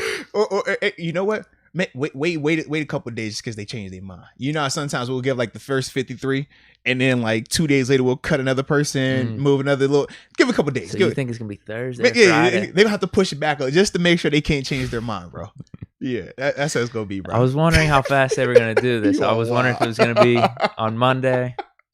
Now it's gonna be a little bit longer. Yeah, you gotta wait a little bit. You know, we gotta see what the final roster looks like. We got the framework of the deal in place. It's just more so the timetable of it. So Derek, yeah, just hold still. Derek, you're good. You're good right now. Yeah, he's on the team. Yeah. All right. James Pierre. Oh my. Not just on the team. Starter. Week 1? Yeah. He solidified outside? Yeah. Okay. I think you got to do it. Okay. He was going up against some legit guys. And he was. And the one thing you could say, Sam Darnold didn't even throw his way. Mm-hmm. It was Pierre Island over there. And then whenever some plays did get in his vicinity, you could see how physical he was. Yeah, he was going for the tackle. Not even just passes on the wide receiver screens, running plays. He was getting in the mix. Dude, Pierre, I think we got to give him a chance. I really do. Yeah, I think he's definitely earned that right to get that opportunity out there. For me, I just love his game. Even though he's limited athletically, he's so smart of a player. He's so fundamentally sound, and he's physical. he doesn't shy away from anything. Like you said, it doesn't even have to be a play directly at him. He's going to throw his little thing in there, man. I love seeing my little guys that are willing to hit people, man, because a lot of times little guys, corners, they don't want to hit. They don't want to be physical. So when you see a guy like that, you apply. That's why we all loved Mike Hilton. It was like little mini Mike, man, over here trying to knock something out. Like, I like that. We respect that right there. So with James Pierre, man, I definitely think he's done enough to get that opportunity to start week 1. Now, will it happen? He's going up against Anderson and Moore all night. They were flipping sides and everything. I liked his game. I still feel like they're going to give Cam that opportunity first. I feel like they're going to give him that opportunity first. That sucks. Yeah. Now, speaking of James Pierre, though, you did see where he's Lamar Jackson's first cousin, right? I think he said I don't know where that came from. That was so random when I saw that report. But then James Pierre also said that he's faster than Lamar. And I wanted to ask you, do you believe that? Because I'm doubting it, bro. I mean, I think James could roll, but I've seen Lamar. I don't know. You think he's faster? He definitely said he was faster. I don't think you say that if you're at least not in the vicinity, though. You gotta be in the range. Is he faster? Yeah, I don't know. I don't know about that. Lamar's fast, bro. Lamar is rolling, bro. I don't care. I like the confidence. You like the confidence? I don't care. What if he say he could throw better than Ben? You don't like that guy? Sometimes you need to know when to check yourself. There we go. Keep it consistent. All right. Second to last name. Justin Lane. Look pretty good. I think he's fine. I think he's on the roster. Yeah. I like Justin. I think he'll be up there as well. I think he's done enough. He's had enough productivity this training camp, not just in the games, but more so in his practice, especially of lately. It was good to see him against some good receivers. Like, didn't let up anything big. Yeah, that was my big thing. Like, I knew him and James Pierre, like, if Sam Darnold got hot and those receivers got going, that they would have some success. But as a whole, it never felt like it was overwhelming. It never felt like they were outmatched. It was just kind of like, all right, it's good ball right here. It's good ball right here. They'll be all right. Like, that's kind of how I viewed it. And I think because with Justin, my expectation wasn't for him to be the starter. Whereas with James Pierre, we're expecting like, yo, we feel like you should be able to be a starter right now. So he should look ahead of Justin right now. And I thought in the game, he did do that. He did look ahead. But for Justin, just continuing to improve. That was the big thing with Justin this whole preseason. Can you just look like the person that we drafted? Can you look like the athlete that we thought you could be? Could you just look like a player that is worth keeping? And I feel like these past couple weeks, he's definitely done that. And I thought yesterday, it was no different. I think he's still right in that same space where he's supposed to be of just, you're improving. You've done enough where we're intrigued now. Let's keep it going. Yep, I agree 100%. Yeah. I think he's on the roster. Yeah. All right. Final name before we hop into these chats. Okay. Mark Gilbert. Oh, man. I don't even remember him yesterday. He made one nice play, didn't he? He did. I thought he had... Was it a tackle? Am I off on this? He made a nice play yesterday. Yeah. Man, I don't care. I think we should just keep him on practice squad no matter what. 53-man roster, probably not. Because Justin Lane... Mm-hmm. Justin Lane would be that cornerback 5th or 6th then. If we're including like Mollett. Oh, you're... Okay. Yeah, gotcha. Okay. So yeah, off the top of my head, I'll probably say you got Joe Hayden, James Pierre, Cam Sutton, Justin Lane, Arthur Mollett. See, how confident that Arthur Mollett is the guy, though? Oh, I'm not at all. I want Cam Sutton in the slot. Right. That's what I want. So, Arthur Mollett makes that 5th person right now. That's including Justin Lane. Well, if we're going to start Cam Sutton outside week 1, I doubt we cut Mollett then, right?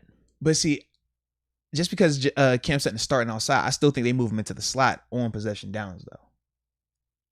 Like, you think they're thinking Mark Gilbert in slot, maybe? No. This is why I think it plays out like Joe Hayden and Cam Sutton start on the outside. Then when they go to sub package, I think they move Cam Sutton into that slot. And then they're going to put James Pierre on the outside. We saw him do it a little bit already. I think that's what they're going to have to do in that week 1. I think that's the route they go. So in a sense, Cam Sutton is kind of going to be taking up 2 spots. So we may. Yeah. You don't think we're going to keep any of the dudes we had like slotted at nickelback this whole offseason? Well, this is my thing. I do, but I don't know how I view them in terms of Arthur Marlette versus Trey Norwood versus Mark Gilbert. Do you think any of those 3 really separated themselves from the other? No. That's what I'm saying. Like, so when we're going down our list of players, I'm like, concerned about it's more Norwood, so if anything. I think it's more of a coin flip of which one of those 3 make it versus them actually having earned that spot. Like, that's kind of like my feeling with that. If I had to do the coin flip, I'll go Mark Gilbert. I'll take my chances with him. But I like him as well. I just don't know what the Steelers are thinking. Because part of me says, okay, you can go Marlette because you have a little bit more experience. Yeah, and he brings a little bit more like that physicality. Right. If that's what you're looking for. With Trey, I'm not going to lie, man. He's small, dude. It looks like it. He plays little. So for the versatility that he brings in terms of being able to play safety and being able to play corner, part of me is asking myself, is that overshadowed by his lack of physicality that has shown up on multiple times and it resulted in some bad plays for the defense? Yep. I mean, it's times where it's like, yo, if you just are physical, if you just trigger, this could, we minimize this damage. This play doesn't happen, but he continues to like, he's just a little hesitant to trigger. It's like he's thinking about it. It's like, I don't know, like maybe he doesn't want to hit the person. I don't blame him. Of course you don't blame him. That's not good. That's not good for Steelers football, though. That's not good. That's one thing I'm like, it's part of the game. It doesn't look like how it should look. That's a nice way to put it. Like, yeah. Yeah, so maybe we keep one safety. Yeah. Marlette did play a little bit of that with the Jets. He's young, man. He's young. Marlette did play a little safety with the Jets. We just haven't seen him there this whole preseason, right? We haven't tried him out there. Correct. Because Trey Norwood was getting those opportunities.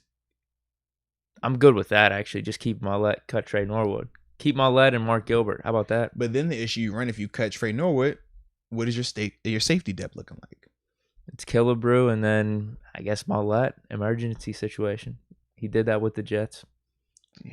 I'd rather do that than Norwood, though, at this point. I've seen enough with him. Yeah, this is a bad situation, bro. Wait, why?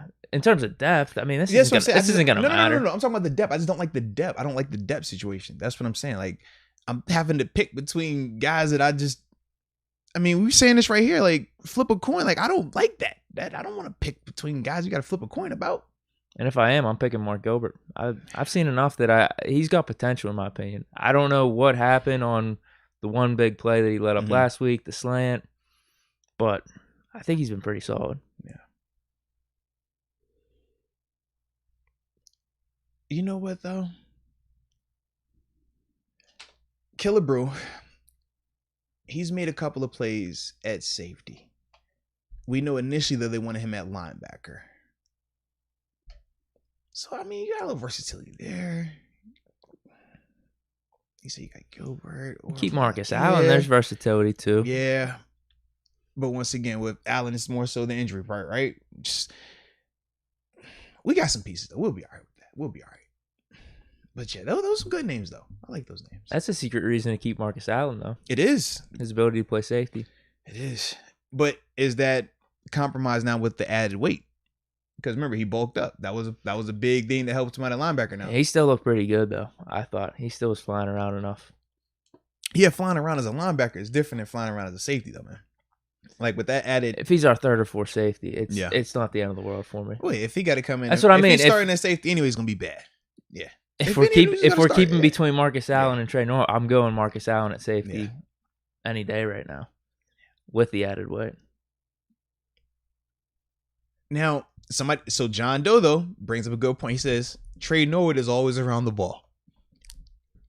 I'm not seeing plays though. He's not making plays, but he is always around the ball though. He's just always he's part of the bad action. Like he's a part of the action, but he's always on the bad end of it. Usually that's supposed to be a compliment. I don't see it as one with him. I don't know. Like, is it? He has a nose for the ball. He does have a nose for the ball. I'm not seeing tackles though. I'm not seeing plays. That's the problem. But he has a nose. It's like a sixth sense. He can just The ball is out there. I'm finding it. Like, he just does that, man. Maybe that's the case, bro. Maybe that is. So would you say Mark Gilbert? What do you think on Mark Gilbert then? I like Gilbert a lot. What do you think the verdict is? Do you feel like he's done enough to take it, though? That's my thing. No, like, not to take it. Right. I want him still on the practice squad. I just don't know how the Steelers are feeling with how they want to do the whole slot corner thing, how they view this versatility with Norwood and because Marlette. Norwood is versatile and Norwood has a little bit of more draft capital. Has a little more of that. But the physicality, the lack thereof, that's the part where I'm so hesitant on Trey. Like, if he just, I wouldn't even mind if he was getting ran over. Trigger. Look physical. Look like you're not scared of it. Like you want that action. And that's the part where it's just he leaves a little bit more to be desired there. Whereas at least with Gilbert, I haven't seen that. At least we haven't seen that part. So yeah. Yeah, I like Gilbert. Yeah.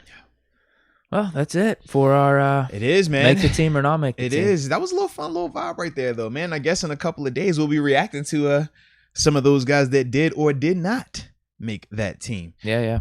So get these super chats and at that, hop on these phone lines and let the people go on about their day on this lovely Saturday.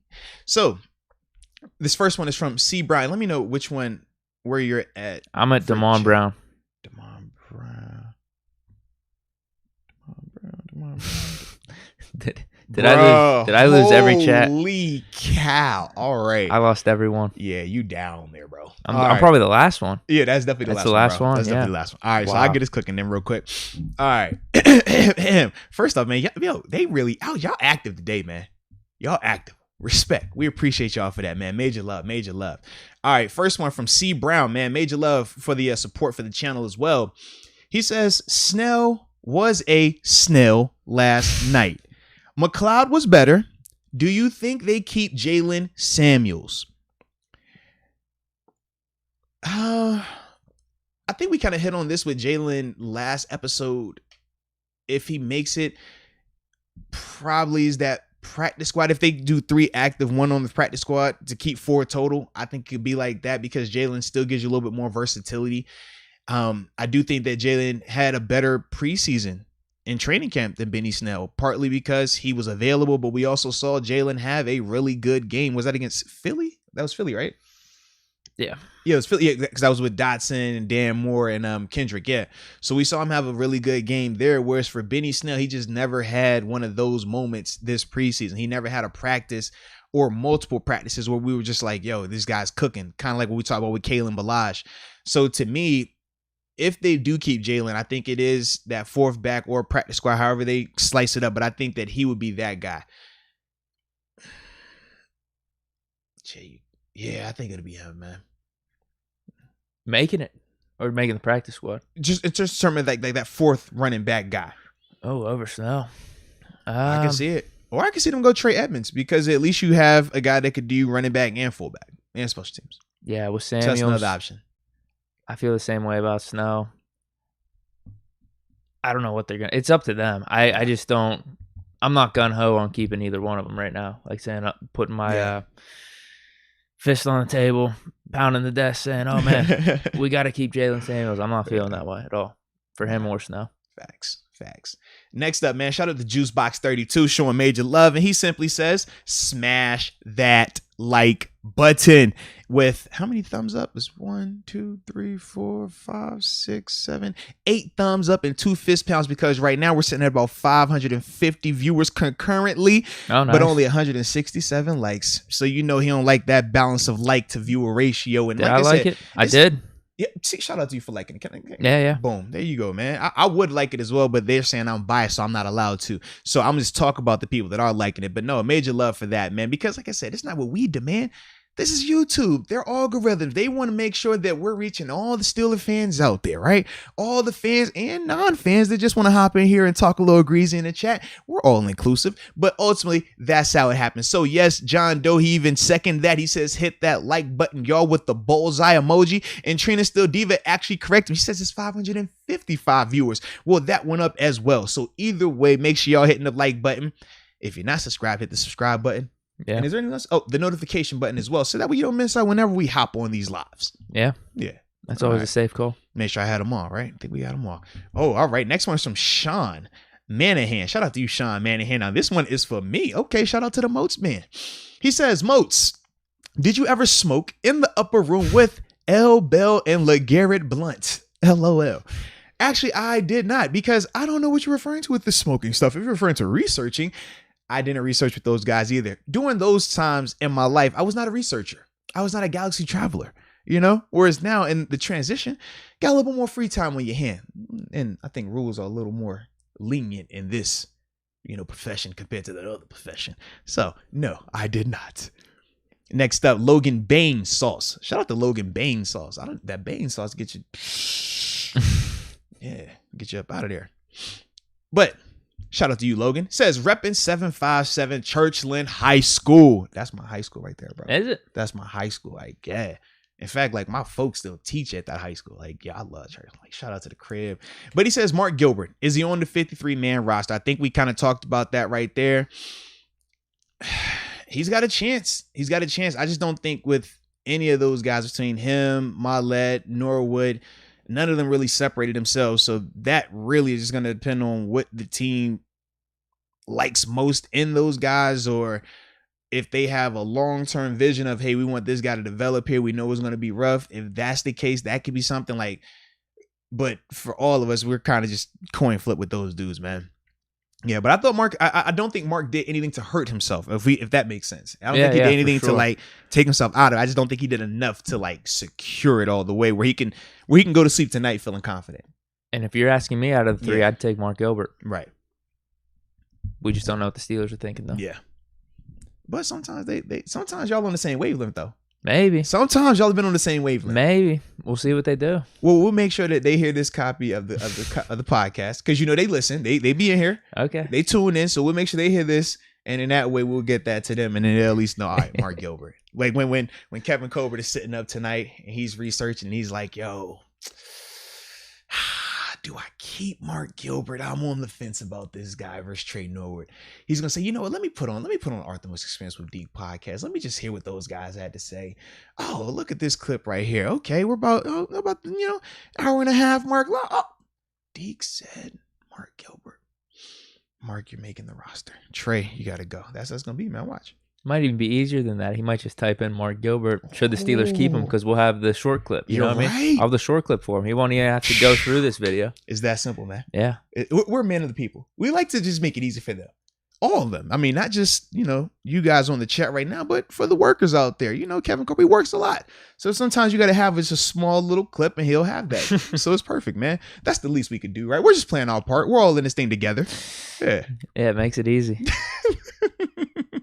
All right, next up we got Alan T. Alan T says, if we got rid of Ben, we would find another QB to take his place. Yes, they might not be on the roster now, but every year there are top QBs in free agency. I'll let you take that one.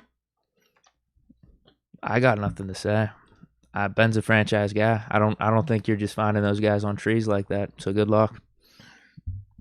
There you have it. Yeah, you don't find franchise. I mean, we actually haven't had this conversation, but no, we have. Excuse me, we have. We definitely have. But with franchise quarterbacks, they don't grow on trees. But in the NFL, right, 32 teams. How many legit franchise quarterbacks are there though? Not guys that are on second deals, not guys that are on $100 million contracts. Guys that we legit feel, regardless of who's on their offense, they give you a legitimate chance. We say Ben, we say Rodgers, we say Brady. We say Mahomes. We'll throw Allen in there right now. You can make a case for Deshaun Watson. You can make a case for Lamar Jackson. Russell Wilson. Russell Wilson is in there, right? That's it. But that's maybe two of those guys are borderline. Right. So just in general, Herbert's on that trajectory. Right. But even with him, right? We got to see it again. Throw him in there just yet. Yeah. And that's why we saw it with Carson Wentz. Mm-hmm. Had an amazing year. Now he's like bottom of the league. Yeah. You just never know. Yeah. Defense will find out a little bit more about you. Mm-hmm. But Herbert's on that trajectory. He's just got to do more. But just in general, man, franchise quarterbacks do not grow on trees like that. Good quarterbacks are available, sure, but franchise guys, those guys are very, very rare, which is why when you find them, you keep them. And also why teams are always overpaying for guys, even if they're just in the framework, right? We talk about a guy like Baker Mayfield or even Dak Prescott, where they've played well, they're good, but we don't necessarily feel like they're in that franchise tier just yet. They're on the cusp of it, but they're not there just yet. And that is the difference. You know what I mean? We're talking about Ben versus some of these other guys that we could go pick up. Yeah, Jameis Winston's a guy you could have picked up. We picked up Dwayne Haskins, right? Carson Wentz was a guy you could have picked up. None of those guys right now do we feel are the franchise quarterback just yet. Potential, sure, but we don't feel like they're that just yet. Yeah. So yeah, man. But that was a good question though, man. I like that. All right. Cody Slinksky. Shout out to Cody Slinksky. I like that name, man. Cody says, we go as far as the O-line takes us. Why aren't we targeting free agents like Mitchell Schwartz, etc.? There has to be better options out there. I mean, you bring up a point. We've talked about some of those guys. I know when we first started free agency, biggest reason why I didn't want us to go after Mitchell was because he was coming off of a back surgery. Now, obviously, this has been a lot longer of a process, so that recovery could be drastically different of where he's at right now. But once again, with this, he's a right tackle. Morgan Moats, who we talked about, was a right tackle. It was a lot more right tackles available to us in our price range this year than necessarily left tackles, because once again, left tackles don't hit the market, and when they do, they get paid. I mean, think about this: Al Villanueva, right? We didn't got paid $7 or $8 million, exactly, right? And we didn't want Al here, right? As a team, as an organization, everybody was like, man, let Al go. Al could go, but you saw how he even got overpaid to go to Baltimore. They're playing him at right tackle. Yeah, now they are, right? And he says he's been struggling as well, man. So that's the only thing with that, man. It just wasn't a lot of left tackle options outside of like the draft. Now, you could have tried to trade for someone, but like I said, trading for a left tackle, now you're talking first round picks. You're talking a lot of compensation. Money is just a way bigger deal with that. It's kind of like trading for a quarterback, honestly. When you try to get a left tackle, I mean, I think left tackle and edge rushers, they got that same type of ransom. Not as much as quarterback, but they're right in that vein where because they're the like most recent second and one? third. Laramie Tunsil, then Trent Williams get traded or something. Both of those dudes went for multiple first round picks and got new deals when they went there. Khalil Mack. Yeah. Got to pay them dues, man. All right. But now that was a good one from you, Cody. And that's still why, though. I'd like to see Dan Moore at left tackle at least. Yeah, I'm with you. Just because I'm with you, baby. It's so tough to get a left tackle like that, but it actually looks like Dan Moore could be something. I am with you, baby. I am with you. But then Cody circled the block as well, and he says, also, we need a veteran mentor running back. Haven't had one since the bus. Bring in Adrian Peterson and get that man a ring. You want to get that one too, man? It looks like we're already going to cut Snow or Samuels. Like, we don't want those dudes. So I don't know where Peterson's going to fit in. Is this just a Shady McCoy situation? Is that what we're talking about? You talking about two-time Super Bowl champion Shady McCoy? Yeah. Oh. I'm not opposed just because it'd be cool to have Peterson on the team. But I would like it. It's AP. I'm a fan. We were talking about this a couple months ago, but this was even before the draft. Mm-hmm. We drafted Harris, though. I don't care about it now. I don't care about us bringing in Peterson, Bell, any other veteran running back. Once we drafted Harris, all those thoughts just went out the window. Absolutely. Yeah. I don't care about any of them other dudes, man. We got Najee, and I want Najee getting 400 touches for 4 years. So let's get it. Yeah, start the train, baby. Week 1, Buffalo. Hey, all right. Y'all can get the full Najee experience. We could bring him in as the running back coach. How about that? Because what else would he be doing? Eddie That's Faulkner my point. Here, man. We already got a running backs coach. Come on, baby. That's my point. Like, what else would he be doing? No, don't break up the balance of power right now. Najee's happy, man. Let's just keep that as is. Because there's no way he's talking about bringing in Adrian Peterson to get carries right now, right? I would hope not. Because I'd rather Kalen Ballage and Anthony McFarland get those crumbs that, Najee's not going to take. Yeah. Yeah, I'm cool with that. I'd rather see their upside. And they're cheaper. Yeah, if they suck midway through the season, sure, bring in Peterson. But right now, nah. Yeah. So I like that. All right, next up, 412 PA Mo. Just showing love to the channel, man. We appreciate you for your support as well. Next up, Michael Patrick McCracken. We'll be hearing from you in a little bit as well. Says, Spillane was the worst player on the field. The Panthers were targeting him and succeeding! ! Chooks and Gentry were, to quote Charles Barkley, terrible! Man, Michael Patrick McCracken coming in with that heat as always. Spillane, wasn't his finest hour, but as we said, that's largely who Spillane has been as a professional. A guy that can get downhill in the running game, very productive at the line of scrimmage, but struggles in man-to-man coverage. Zone coverage, he'll be able to have some moments, but man-to-man coverage, that's going to be where he struggles in this preseason. He's been put in a lot of those situations, and that's why it's looked the way it has looked. Chooks and Gentry, more so Chooks. Yeah, he had a little rough go at it. Gentry, now, I don't know if you keep hearing that. They always say that he's their best blocking option. Do you hear them say that? They said radar yesterday. Okay. Yeah, Batch said radar, I think. Okay. Because I keep hearing back and forth. I'm just like, I've heard him say about Gentry. I've heard him say it about Kevin. I'm just like. Yeah, they said radar, but then they were like, oh, we drafted Gentry, though. So this is like a tight end 3 competition. It's like pick your poison. It's not the thing we've necessarily been talking about this whole offseason. I'm like, who's the better blocker between? Yeah, I personally, I don't want any of those dudes on it. I want to be Ebron and Pat. Ebron and Pat on the field. I guess if we're going to have 2 tight ends on the field, have those 2 tight ends. Yeah, definitely. Yeah. I don't know how much either one of them are going to see the field. Yeah. But I do think we're keeping a tight end 3. Yeah, we have Has that even been up for discussion? Yeah, we have to. Do you have a preference on Gentry versus Kevin Rader? No, I have no preference. Okay. For me, I will go Kevin, and this is, you ready for this? Okay. Me and him worked a couple youth football camps this year, and he's a cool guy. Okay. So you could use some I'm help. biased. Yeah, I like. He'll be around. He was a cool dude. The kids loved him. I like his interaction. We took a funny picture. It was dope.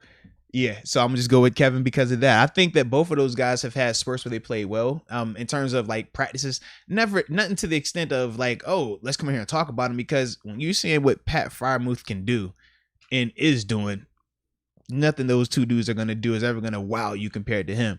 But yeah, I thought that they did what they were supposed to do. Zach Gentry has definitely improved since he's gotten here. I will say that. I got to definitely give him a respect. And same with Kevin. Kevin's journey was a little bit harder because he wasn't a drafted guy. But I think both of those guys have improved. But for me, if I'm just picking between them, I'm going to go Kevin just because I know him personally. Whereas with Zach, I don't know. So yeah. Yeah, I don't. It's that simple, right? We ain't even deep. We just, boom. All right. Okay. All right. Oh, we're starting to see a little bit of daylight at the end of this super chat. Yeah, I'm at Damon Brown. So okay, you get to him. We're getting close. Next up, Alan T. Alan T says Haskins should have had a game where he played with the starters. Every time he was on the field, he was playing with backups and still outperformed Mason. What are your thoughts on that, man? It's some context. I don't think it's everything, though, because then you could say with Haskins, he went up against the other team's 2nd and 3rd stringers. Mm-hmm. We could go back and forth about this all preseason, about who's playing who. He just didn't play that well yesterday. He still had Claypool. He still had James Washington. I think it was 3 of the offensive linemen were in there, just missing Najee Harris. So he just didn't play well. I do think there is some truth to that, but I don't know if percentage actually matters. Maybe 5% of that actually matters and can be used as a decent excuse for yesterday. Yeah, to me, the biggest thing with Haskins is even though he didn't have help around him, and I think we would agree that I thought our offense versus the Panthers defense, we looked more outmatched than our defense versus the Panthers starting offense. Somehow our defense stuck around for a little bit. Right. I felt like they were bend but don't break. I thought we were good defensively until we had the interception. That kind of separated it, and then from there we had the punt. It was the muff punt. That's when it really happened. Yeah, the muff punt. They scored real quick. Those 2 things, so they created short fields. Those were the 2 things that I thought hurt our defense, but I thought as a whole, I thought the defense was holding their own initially against the Panthers. Darnold looked like he sucked. I was about to say, I was like, wow. I was disappointed You're betting in your Darnold, future man. on him? Yeah, I was very disappointed watching him. I'm still not feeling good about him. Yeah. I'm still not, because his stat line ended up good. He finished strong, but man. Absolutely, man. Absolutely. He didn't look right. Absolutely. I thought the same thing. So for me, that's kind of how I felt with that thing. But as a whole, Haskins still has to play better. Not even in terms of the style of incompletions, but it was the footwork. Like, you're reverting back to what got you. Well, that was a part of the reason why you got out of Washington, right? We know you had some other stuff, and we know the organization wasn't there for you. It was just a crazy scenario. But your on the field inconsistency was largely in part to your footwork and how inconsistent it was. That, like, I don't know, man. I don't know why he went back to that last night. I don't know what it's about Carolina. I don't know what it is about that stadium. I don't know why he feels like he gets to get down there and let me start running and jump passing. Like, you saw it, right? You know what I'm talking about now. I just don't get it. I don't get it. I do not get it. It's like, bro, everything you've done has worked very well when you do it this way. You do it this way, this is what you get. So you tell me what you want to do going forward here, man. Like, that's kind of how I feel with him right now, man. I just was not happy. But yeah, shout out to this next person we have is Kristen Smith.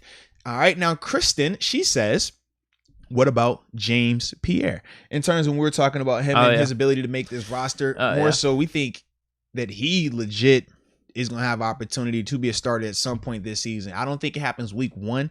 I think they start with Cam Sutton on the outside, but he's going to play a ton because when they go sub package ball, the best group that you have right now is Cam Sutton at slot corner, James Pierre on the outside alongside Joe Hayden. So I think that it has to be like that for Pierre, man. Okay, cool. But I would love him to be the starter week 1. I'm not against it. I just feel like they're going to give Cam that might be chance, 30, 40, 50% of the snaps, man. Oh, he's going to play a lot. That's still going to count. He's going to play a lot. It's still going to mean something. I think it's going to be more than that. You playing Buffalo. Buffalo's, they play a ton of, a lot of good receivers. 3 receiver, 4 receiver sets. So, yeah, you're going to, well, I'm trying to think. Oh, no, he's back now. Cole Beasley. I was like, he's got a little situation, but he's back now. And then you still got 2.5 weeks or something. Yeah, so. But no, you got to think they going to have their guys out there between Diggs, Beasley, Davis, Emmanuel Sanders. Like he's going to play a lot. Shoot, our fourth quarter might play a lot. Keep it real. Who's their tight end? Dawson Knox. Yeah, Dawson Knox. Yeah, almost taking him and putting him on the field versus one of those receivers. Right.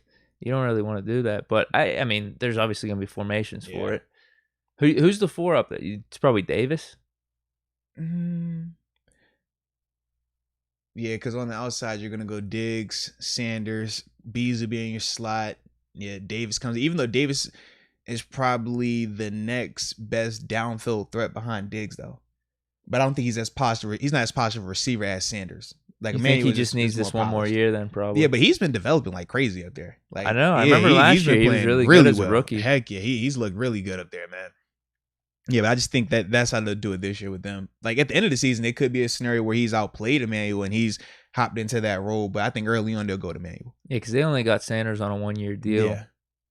So that might be what they're looking for. It's just for him to keep emerging. And then they don't need to sign that veteran guy, whether it's like John Brown, Emmanuel Sanders. They could just roll with Davis, Diggs. Absolutely. I don't know how long Beasley's got a contract, but well, he might retire still, right? They could either get rid of Beasley or, you know what I mean, that third receiver. They don't have to try to get a veteran guy anymore. They could just roll with Diggs and Davis. So, but we're going to, our third and fourth corner is definitely going to play a lot. Like, when you talking like 30-40, it could be 60% easy. I can see that, man. Okay. Yeah. So we'll get some Pierre action. Absolutely, man. Pierre Allen, that is going to get put to the test, baby. But hopefully we keep it real sandy and that beach really beautiful. So let's get it going, man. All right, let's go UW. This will be the last one before you get to DeMond as well. Nice. All right, so, man, you saw me. That was a lot. It was. That transpired in there, man. We're efficient, though. We're getting through. Yeah. You know, we write the shit. We do this. Yeah. I think we're doing this good. All right. Let's go UW. Excuse me. He says, I have a dream that one day the Steelers won't put linebackers on wide receivers. I had that same dream. Let's go UW, but I don't think that's gonna happen, baby. All right, I do not think it's gonna happen. I think we're gonna still see these linebackers running with these wide receivers where they hit you with we're gonna put speed at 3, and they say, hey, get on your high horse, LB, and you like, Lord, it don't matter how fast I run. There is nothing I can do with this young man right here. That's just the ugly part of our defense. You know, and teams that are familiar with us, they are understanding that. You've seen this happen on multiple occasions now. Teams are starting to get smarter. Put receivers at 3. That's going to make us have to go small ball. And you have to decide how stubborn you want to be. You can play it where, hey, we're going to stick with our linebacker on them. And sometimes, you know, a linebacker might be able to hang with a guy. And that can make you be able to stand your base, your bigger people, and it protects you against the run. Last night, it wasn't working like that. So typically in a regular game, you would have to go small ball. And then when you go small ball and put that smaller dime, you know, guy out there to cover these guys, now that's when you get the rushing attack started. And we know what that can lead to as well. So, yeah. I hope that dream works out, though, man. I hope it works out.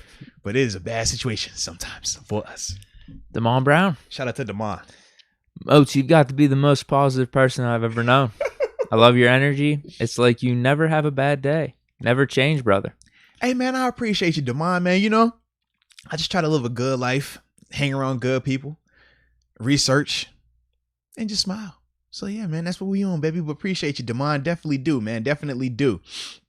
Ooh, you know what we should do as well before you read this next name? Okay. Give me another lower room member as well, baby. Where we at? Let's go. No. A name for the giveaway for the other book. Remember, we got That's how I'm gonna decide. Yeah, because you did Eddie Van Trollen earlier. Okay.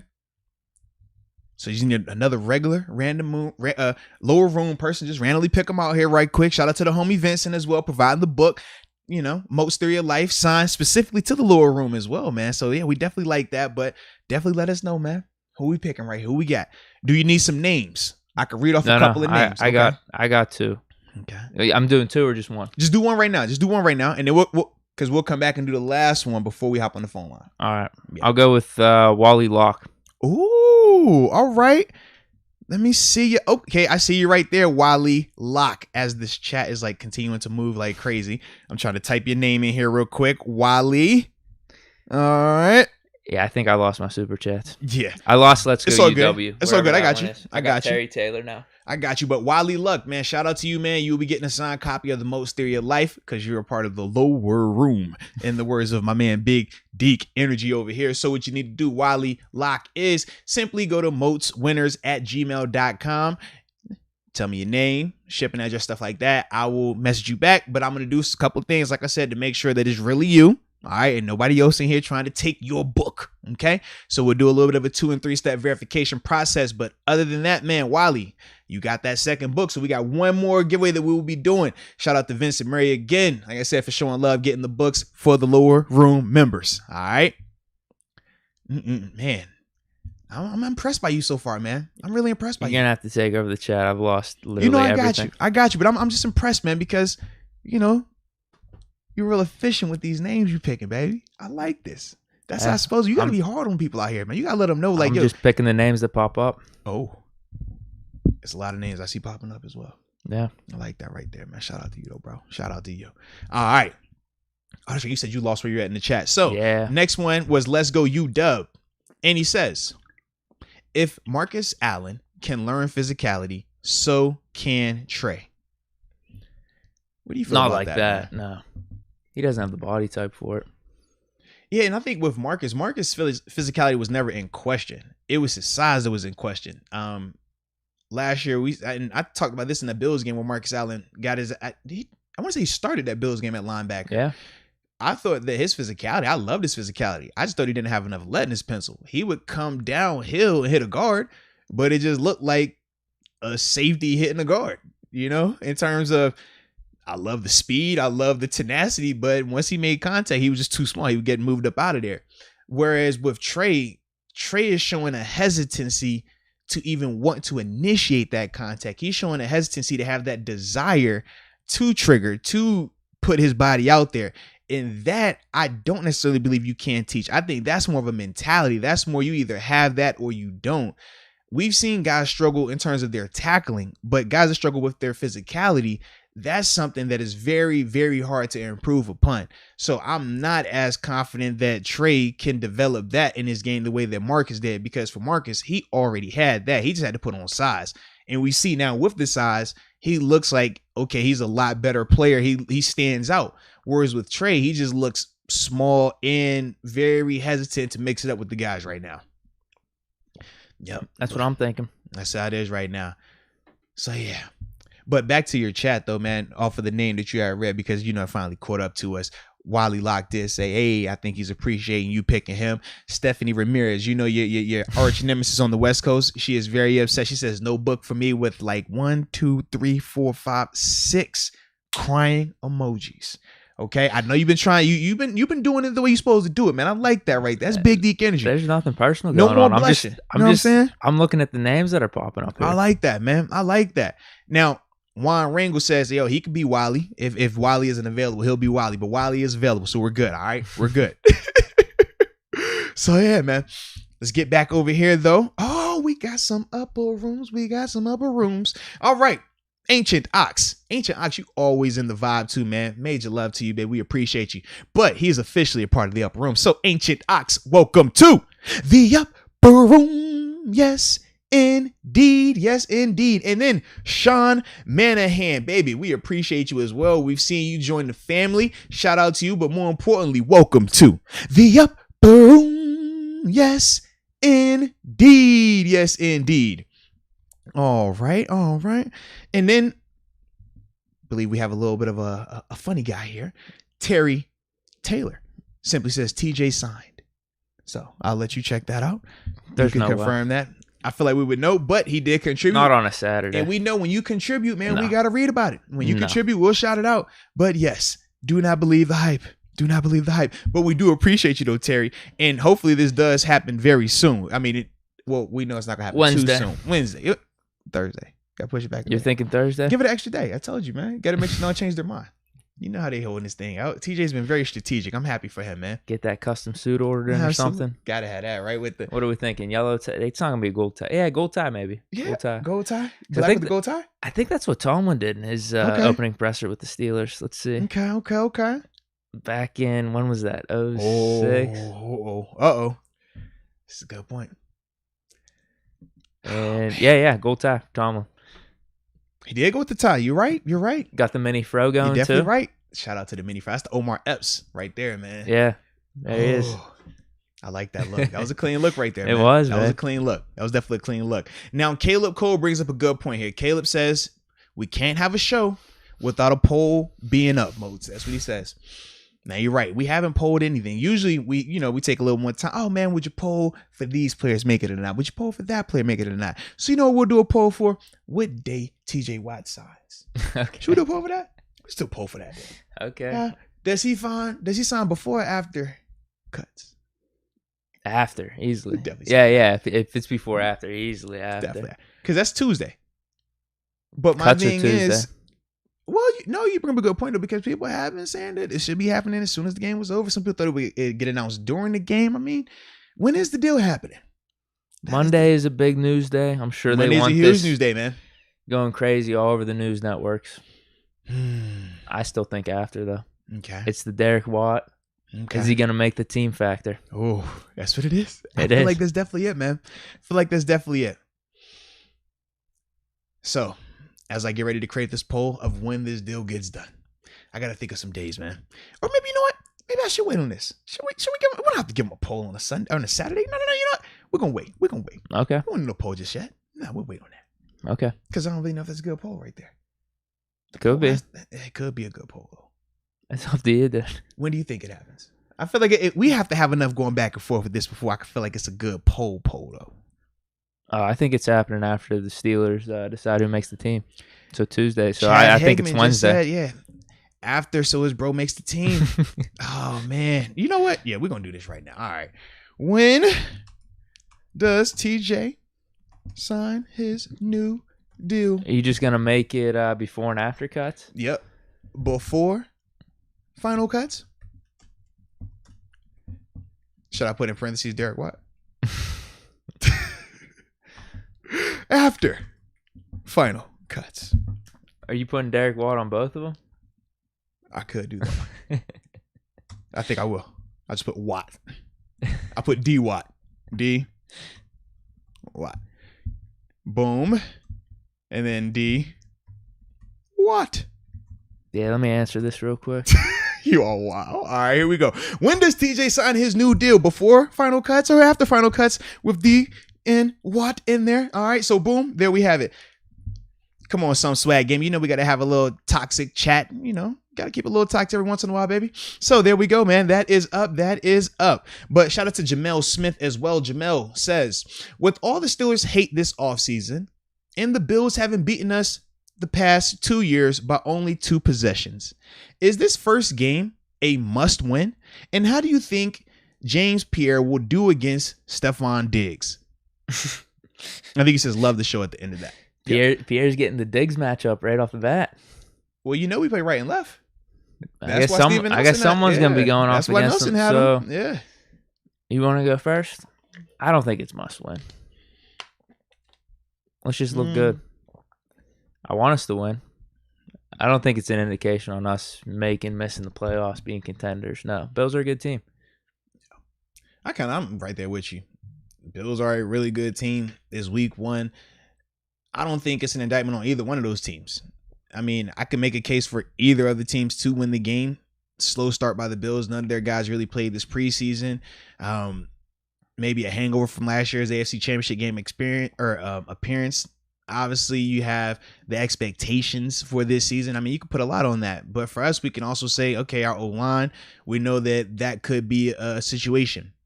We know we're starting to talk about our third and fourth corner in terms of how we utilize those guys, how we deploy them. That could create some situations. And then when does Devin Bush and Joe Schobert start to gel? When does that look like it's supposed to look? So, yeah, I can make a case for either one of those teams winning. I don't think it's going to be I don't think it's a must win for either side, though. Obviously, we want the Steelers to win because that would be a great way to start the season.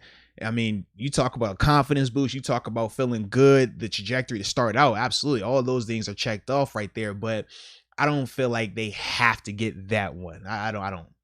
No, I feel the same way. Yep. And we feel like Pierre could play pretty well. Yeah, I think he will play pretty well. But if he gets the Diggs matchup, Diggs cooks anybody. Like that'd be a tough one for anybody out there. So I don't even think if James Pierre has to go against Diggs and he struggles, I don't think that's one of those where we're like, oh man, dude, James Pierre, what are we doing here, man? Why is he out there? Like that's the other part of that matchup. We just want to see him competing. I think he could at least do that. Make some plays here and there, though. Absolutely. If Diggs makes a nice play, it's not the end of the world. Right. I mean, we kind of felt the same with Steven Nelson's 2 performances against Diggs. We don't think that Steven Nelson was a bad corner because Diggs had a lot of success on him. Nah, it was just like, that's a tough matchup. Like, it's tough for anyone. So, yeah. All right. 2 more chats, and then after that, we hit on these phone lines, baby. Let's do it. So, Derek Jackson Jr., welcome to the Upper Room.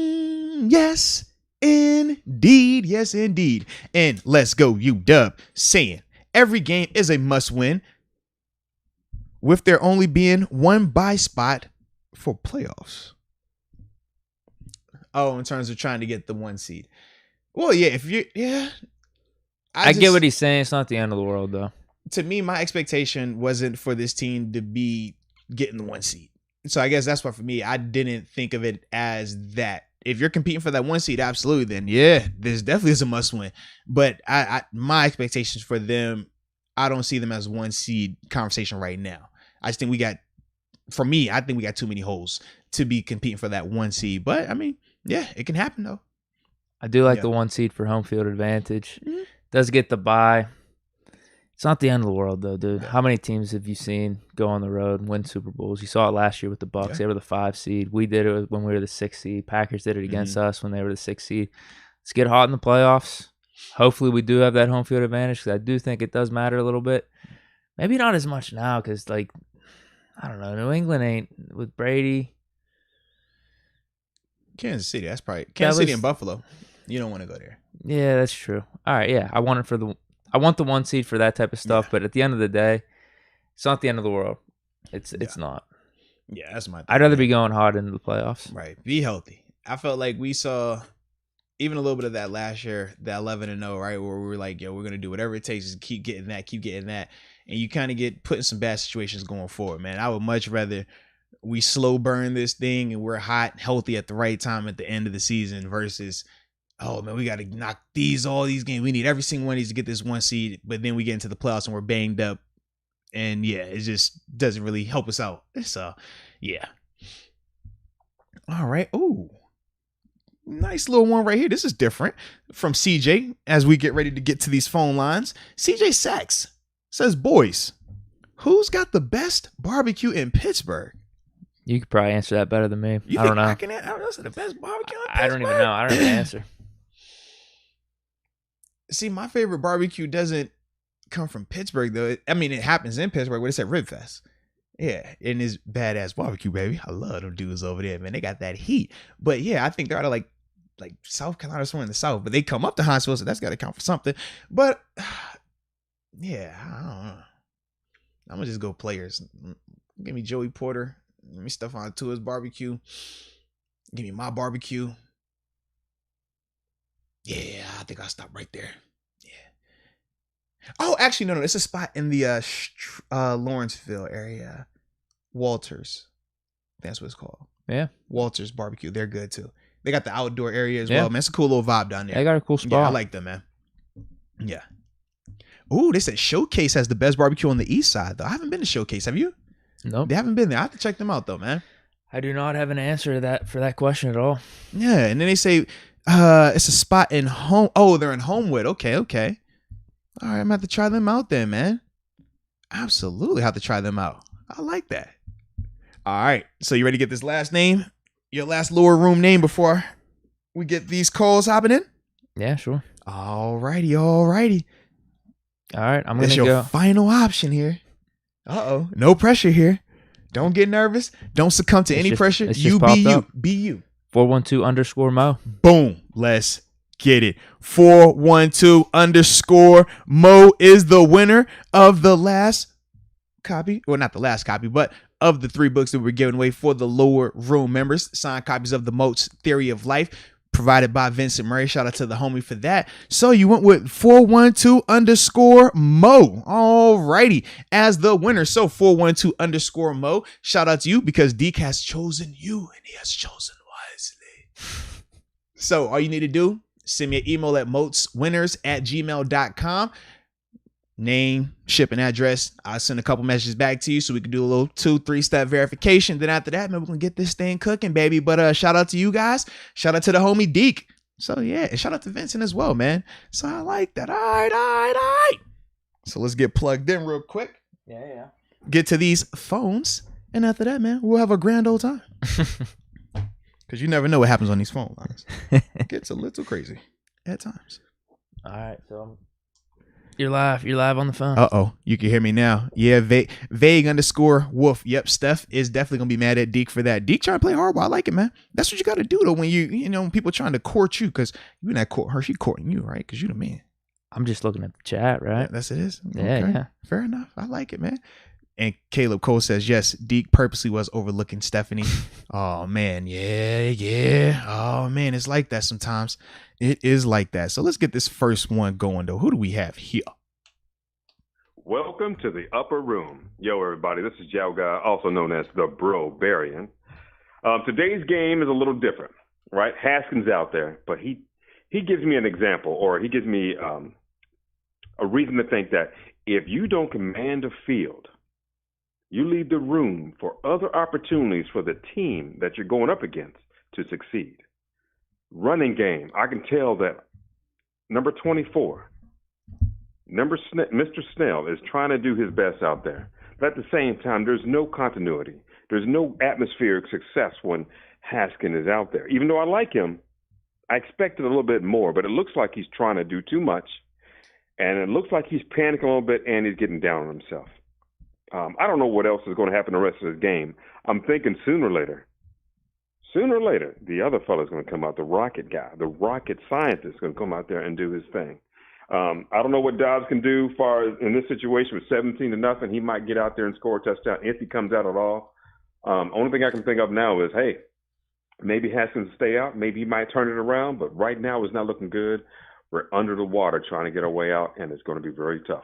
You guys take care. Good hear from you guys. You guys kill it. You guys are always awesome. God bless y'all. Go Steelers. Go Steelers.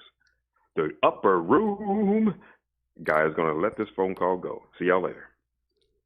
Yeah, shout out right there. Everybody loves his voice too. Yeah, he has that voice, bro. Give this guy an announcing job. Some swag gaming is saying. Seriously, man. No, he brings up a good point though. With Haskins' performance, definitely was underwhelming, right? We've really highlighted that today.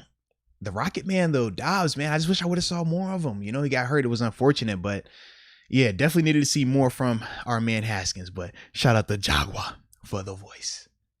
All right, next one to get it off your chest is. Hey, Moats and Deke. This is Trina Still Diva calling from Stone Mountain, Georgia. My words for it's halftime. My words are disappointed. I am disappointed in Haskins. And with all the drops, we're not looking good. Okay. See you guys in the morning. Bye. Shout out to Trina Still Diva 5 right there tapping in. Yes, indeed. Yes, indeed. But she brings us some good stuff as well, man. She definitely did. Haskins, he just didn't play well for us, man.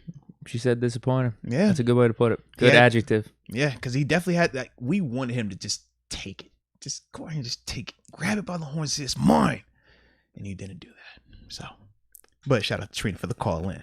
All right. This is part 2. I had to have some more shit to say. But Pierre looked good, putting his face in the run, playing well on defense, you know what I'm saying?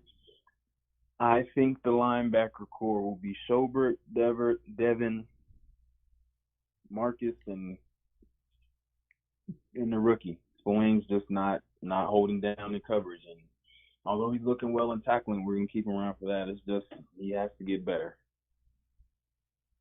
And we need to make – I think a trade for QB could still be available, and I'm cool with that.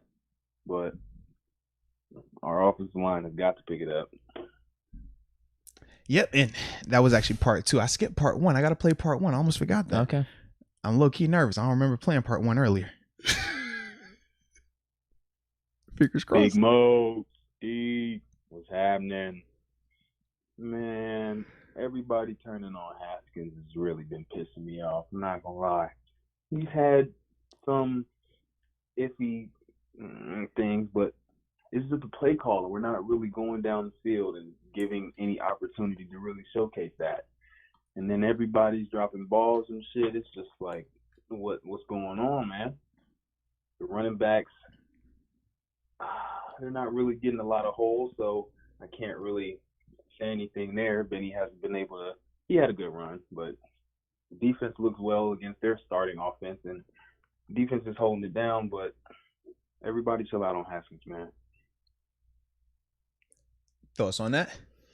Chilling out on Haskins? I wasn't the one like flipping out about it. I think right. I was just more of like Trina Steele Diva. It's just a little disappointed. I mean, he's still on the team. He should definitely make the roster. Yeah. That doesn't – yesterday's performance doesn't overturn that. I just don't think he's probably QB2 right now. Fair enough, man. That's all. Fair enough. Yeah, there's context to a situation. We could talk about all this, but at the end of the day, it wasn't there, man. You're expecting more. I agree. Let's see who's next up here, man, to get it off their chest. Yo, Moats and Deke, it's Juicebox 32 calling from the 303. At the end of the game here, currently we are 0 of 6 on third down. Well, that's it for me. I'll holla. Shout out to Juicebox 32. The third down efficiency. That was enough for him, man. That was a dramatic call. I was waiting like, all right, it's the third down. All right, fair enough. Yeah, Kept third down simple. was not good though, man. Yeah, wasn't good at all. We definitely should have been better there, but we weren't. Hopefully that does not continue on into the regular season. It should not. I did see somebody literally though, in the midst of them trying to, it was on one of these sports talk shows. They were trying to like taper down the expectations for the Steelers. And they're like, yeah, everybody's hype about Najee. Everybody's hype about Ben. But they still can't run the ball. I mean, you look at this preseason, they average 3.1 yards per carry. I'm like, did you really just give us the preseason rushing average for the team? Like, Najee's played a quarter here, a quarter there. It's been Ben for 3 series. Like, how are we doing this? But that was the vibe they went. Najee's going to heat up as the games go, too. Absolutely, he's one of those type of players. Absolutely, man. There's no doubt. Absolutely. All right, let's see who else got to get it off their chest today. Let's go. Hey, what's going on there? First of all, I want to give a big shout out to Trina Steele Diva number 5. What up, Deke? What up, Moats? What's good? I want to know when are we gonna come to the realization that Chuks Okafor just ain't it? This is DeMar Brown, by the way, called from Augusta, Georgia. Chuks Okafor just ain't it. I need to see that Master Moats film on Chuks so we can just all come to realization he just ain't it. We need to go ahead and give up on this guy. And Deke, you're on my bucket list, man. Hope to hang out with you one day. Whoa. And, smoke a little something with you. Hey. Dope, bro. Hey, man, if he's ever lucky enough, bro, it's a great experience to hang with the man Deke, bro. It's different. It's different. And Deke brings party favors. I forgot to even say that, right? Because in the midst of us going down our journey of, getting lost in this galaxy, you provided us with the hydration. Yeah. Because now that I think about it, I do feel like White Claws, right? That's like the divide. Some people, they like White Claws. People think it's only for women. But we happen to be two manly men out there on the course, White Clawing it up, man. Shout out to the White Claws that provided. But then I got to thinking, I'm like, man, did you feel like uncomfortable with the White Claws? Because I saw comments later on. I just don't care. I mean, people really, even your friend Stephanie came at me for, I'm a tequila guy. She's like, you even drinking a White Claw? Like, Deke looks like a claw guy. And I'm like, yo, what's this about? Why she coming at you like that, baby? But you cool with drinking claws, because I didn't have an issue if you didn't have an issue. I just didn't want you to be drinking them because I was drinking them. I'm 100% for people making fun of me for drinking them, and I think deservingly so. You could call them soft, whatever, but I just don't care. Okay. They taste good. I'm drinking them. It's whatever. But I get the criticism behind them. I really do. I'm not going to lie. Those are probably the best White Claws I ever had yesterday. Really? Now, I don't know why. It could have been, what was in my system beforehand, but either way, they were awesome. I came home. Wifey was like, you good? I'm like, bae, you need to get some White Claws. He's like, ew, I don't want that right now. I'm like, no, I don't. Deke's White Claws, they just different. I don't know what it was. He got different flavors. Yeah, but dude, I was enjoying the White Claw, man. So shout out to that. And I did remember to end this poll because it was going on for 17 minutes. I totally forgot about it. Oh yeah, what's it saying? Give me 1 second real quick. It is about to upload again because I literally just stopped it, but it was a whopping after cut. I see it. 64 to 35. Yep. 200 people tuned into it though, man. But yeah, I think it happens afterwards. Derek, watch your safe. Let's go. With drinks, alcohol, I'll pretty much drink anything outside of IPAs. That's about it. For me, I'll drink anything. I'm not a beer guy. I'll do it if that's like there, but I would I don't like beer. I'm just not a beer drinker. I want tequila. Give me the tequila. I prefer shots, but I'm also hop on that hand dog if you need it. But yeah, any vodka, tequila, Hennessy, whiskey, bourbon, it don't matter. I drink all that. I just don't want to drink beer. Just makes you feel bloated, heavy. I get what you're saying. Too many calories in it, man. Yeah, and I don't want to do a light beer either, because then I feel like a light beer is no different than me drinking a White Claw. At least the White Claw got a little bit more flavor though. So, yeah, White Claws are good. Yeah, man. So that's how I feel about it, man. But yeah, if y'all drinking with me, we're gonna be shooting it up. All right, shots on shots on shots. So get back to the people, get it off their chest though. Next up is, what's up, guys? Caleb here, checking in from DC. Got to keep it real, man. Nothing sexy about this game. Don't like a lot of what I'm seeing. More of Spillane chasing people he's supposed to be covering as they pick up first downs. But all in all, I'm gonna keep the faith for Dwayne. I gotta put his performance in a vacuum. I understand he didn't have the Deontay's and Juju. He didn't have Harris. He didn't have Moose. He didn't even have Ebron out there. So I think some of these drops by Ray hurt. I think the Watt interception was half on him, not so much on him. I think they both kind of bear responsibility for some of that. But, I mean, room for improvement there, but can't put this all on Dwayne. Other than that, look forward to seeing what we can do with the rest of the season. We've had, talked to Goodman about the Haskins part, but the Spillane part, how did you think of on that? Yeah, bro. He just didn't do enough, man, this preseason. He did not. It's really unfortunate because we had high hopes for him. Yeah. I've said it countless times with how he performed last year. To come this far and it basically be like the opposite, really. Like he was like a little cult hero here. He was, man. He definitely was. Now we're just like, all right, cut him. It kind of sucks. It sucks. Yeah. That's that recency though, man. It's about what you do, not what you've done or what you did. Excuse me. So yeah, man, definitely sucks. But he does have a benefit right now. The fact that he is healthy compared to Marcus Allen, that is a huge benefit for him. And we'll see how this thing plays out going forward, baby. Man, they just said my man had a serial killer voice. Y'all are wildin'. Oh, Y'all are wild for that. And I'm wild for reading, but I couldn't help it. It was funny. All right. I like your voice though, Caleb. I'm your friend. Okay. Deke, he doesn't like your voice. I like your voice. So if you're going to go that route, find him, not me. I'm on your team. All right. Next person getting it off their chest is... Calling from Harrisburg, Pennsylvania. This is Ed Lawyer, a.k.a. Finn McCool, a.k.a. Undercover Astronaut. And I'm calling to see if you can help me feel better about the left tackle position. I'm not comfortable with Okorafor protecting Ben Barnside. I think Buffalo's D-line is licking their chops right now. Anyway, that's all I wanted to say. Thanks for all the great work, and I enjoy seeing your show. Well, we enjoy you tuning into the show as well. And left tackle. Yeah. I'm with you. There's no hope. So there's no hope. We talked about this. I don't really have a silver lining with it right now, unless we want to start Dan Moore. That doesn't look like it's happening. Oh man, but not at least for these first couple of weeks, unless we make a trade or some move. Just is what it is. It's where we're at right now. Unfortunately, this is where we are at right now. I wish I had something that I could say to you to make you feel better about the left tackle spot. I don't. I think it's just more so going to be trial and error and growing pains. I just hope that there aren't as many growing pains going forward, but I just anticipate us having, first 3 games, us trying to figure it out at left tackle. Whether that is Chooks getting every opportunity or if it's a combination of Chooks getting a game or 2 and then them deciding to go to Dan Moore. Like I could see it happening like that, but I don't think they're going to get help from outside right now. I think it's going to have to be an in-house fix, and yeah, good luck with that right now, man.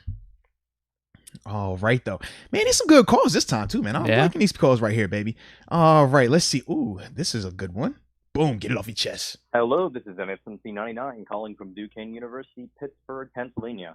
To start off, I wasn't really impressed with Haskins. We saw that he heavily relied on checkdowns, and that led to an interception, which was overall a reflection of his playing tonight. He also didn't seem to take many risks and played way too safe, in my opinion. Our offensive line was also getting pushed around a lot, and I know that all but Trey Turner was out there tonight, so that wasn't a good look either. Kevin Dodson did look good as always, though. I was also really disappointed in Justin Lane and Robert Spillane in coverage.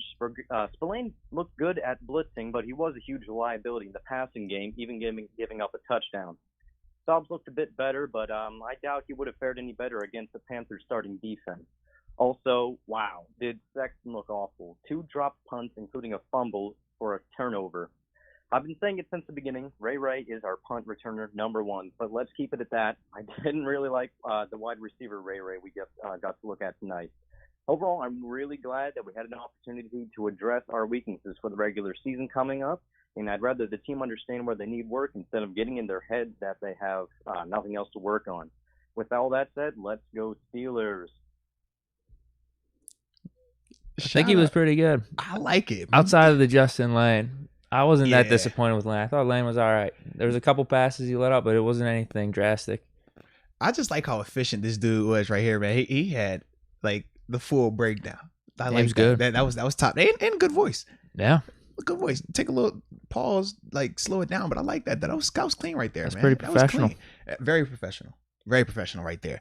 But yeah, I agree with it. The Justin Lane part for me, wasn't all the way there with Justin.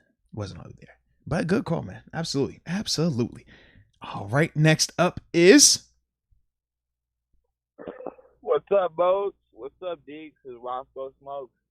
Just lighting up, taking off real quick. Man, what about that game? That was crazy. The score, the action, just the intensity of the stadium, how much everyone was let down. We came in there thinking we was going to run them over. But, man, what do y'all think? Y'all think that Dwayne Haskins is going to take that number 2 spot? And, Deke, let me know. I need that 1v1 in Madden. Okay. Have a good day, man. I appreciate y'all podcast and bless 100. Thanks, man. Respect.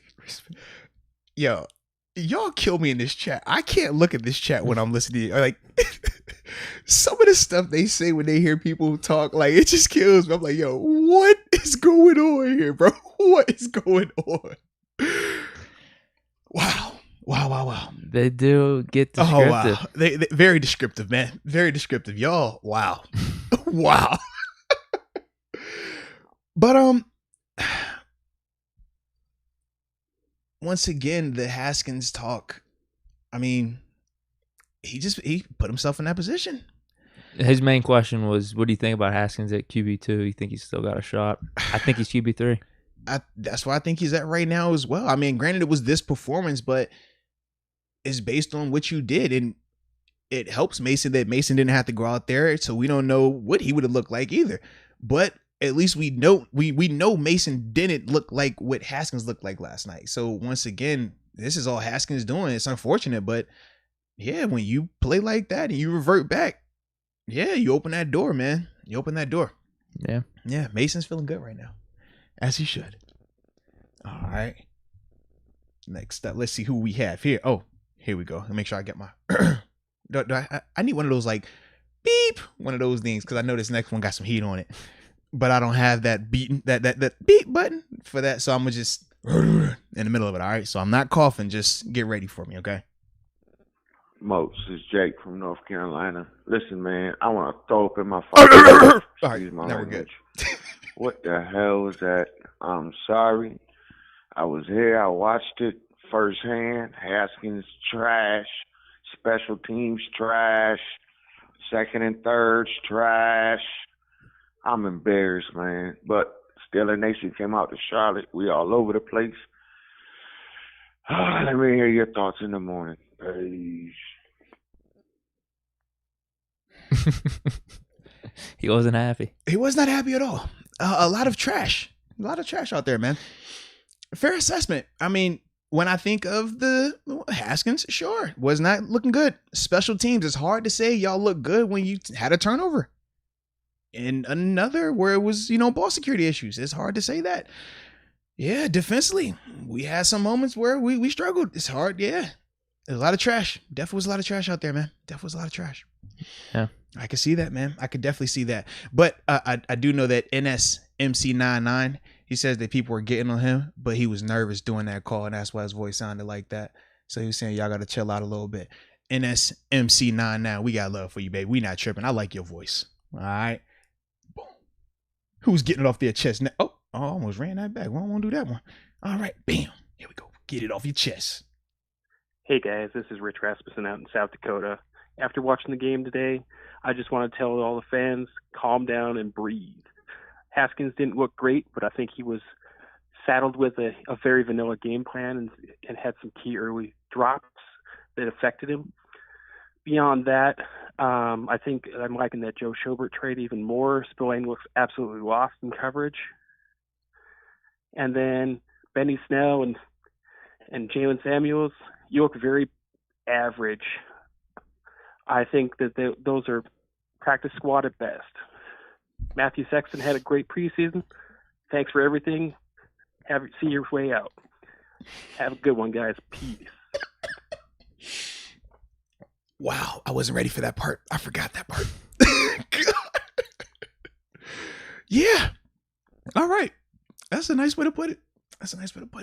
Matthew Sexton did have a really good go at it. Yeah. It just came down to this game, really. Yeah. And if you had to have a game to play bad in, this was not the one that you wanted to do it in. It's funny how that works. You can start out bad. Imagine if game one for Matthew and Haskins looked like how yesterday looked, but then the following three looked how theirs looked in reverse order. We'll be so much more higher on them right now. We'll be so much more, oh yeah, these guys definitely got, this guy's locked that up and this guy's definitely got this spot. But because it's reversed, one guy we're like, yeah, you're probably QB3 now. And the other guy we're like, you might not even be here anymore. Like, such is life in the NFL though, baby. Take Justin advantage Lane's of these a good moments, example man. of that. Yeah, prime example. Yeah. Absolutely, man. Absolutely. But that's the NFL for you, man. All right. Let's get to this one real quick.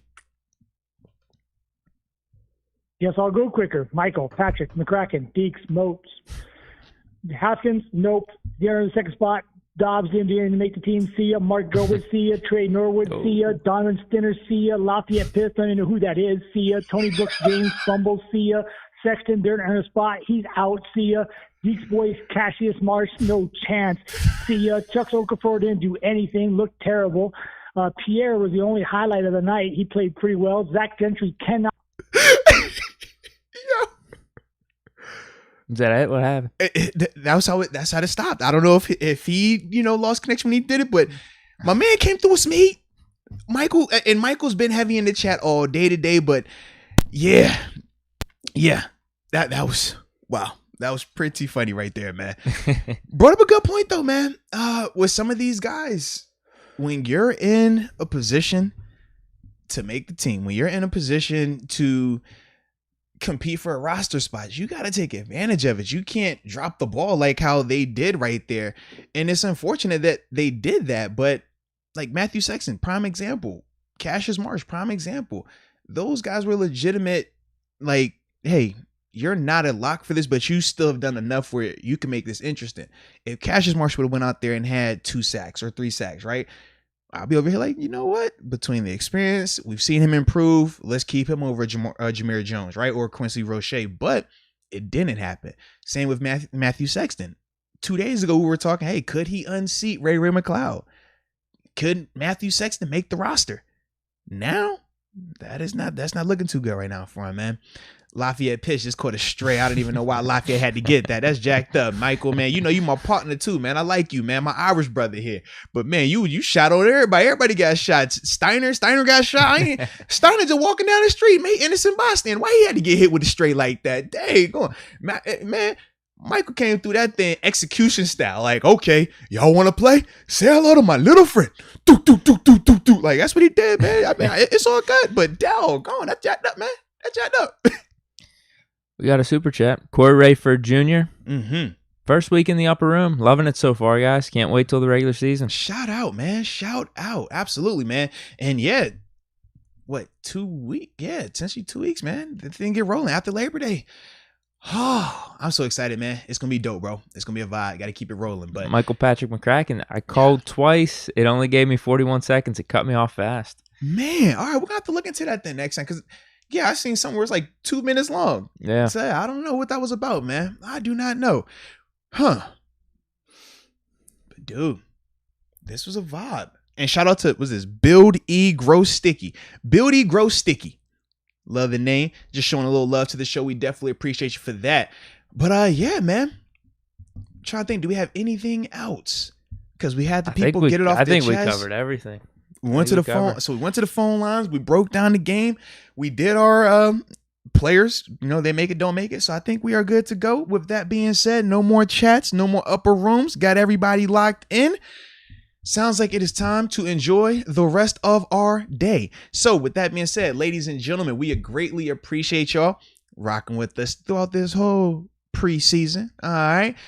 4th preseason game is officially over. This breakdown is officially over. Enjoy your weekend. Stay safe. We will see y'all next week, man. Starting it out. So, that being said, until next time, baby. Peace.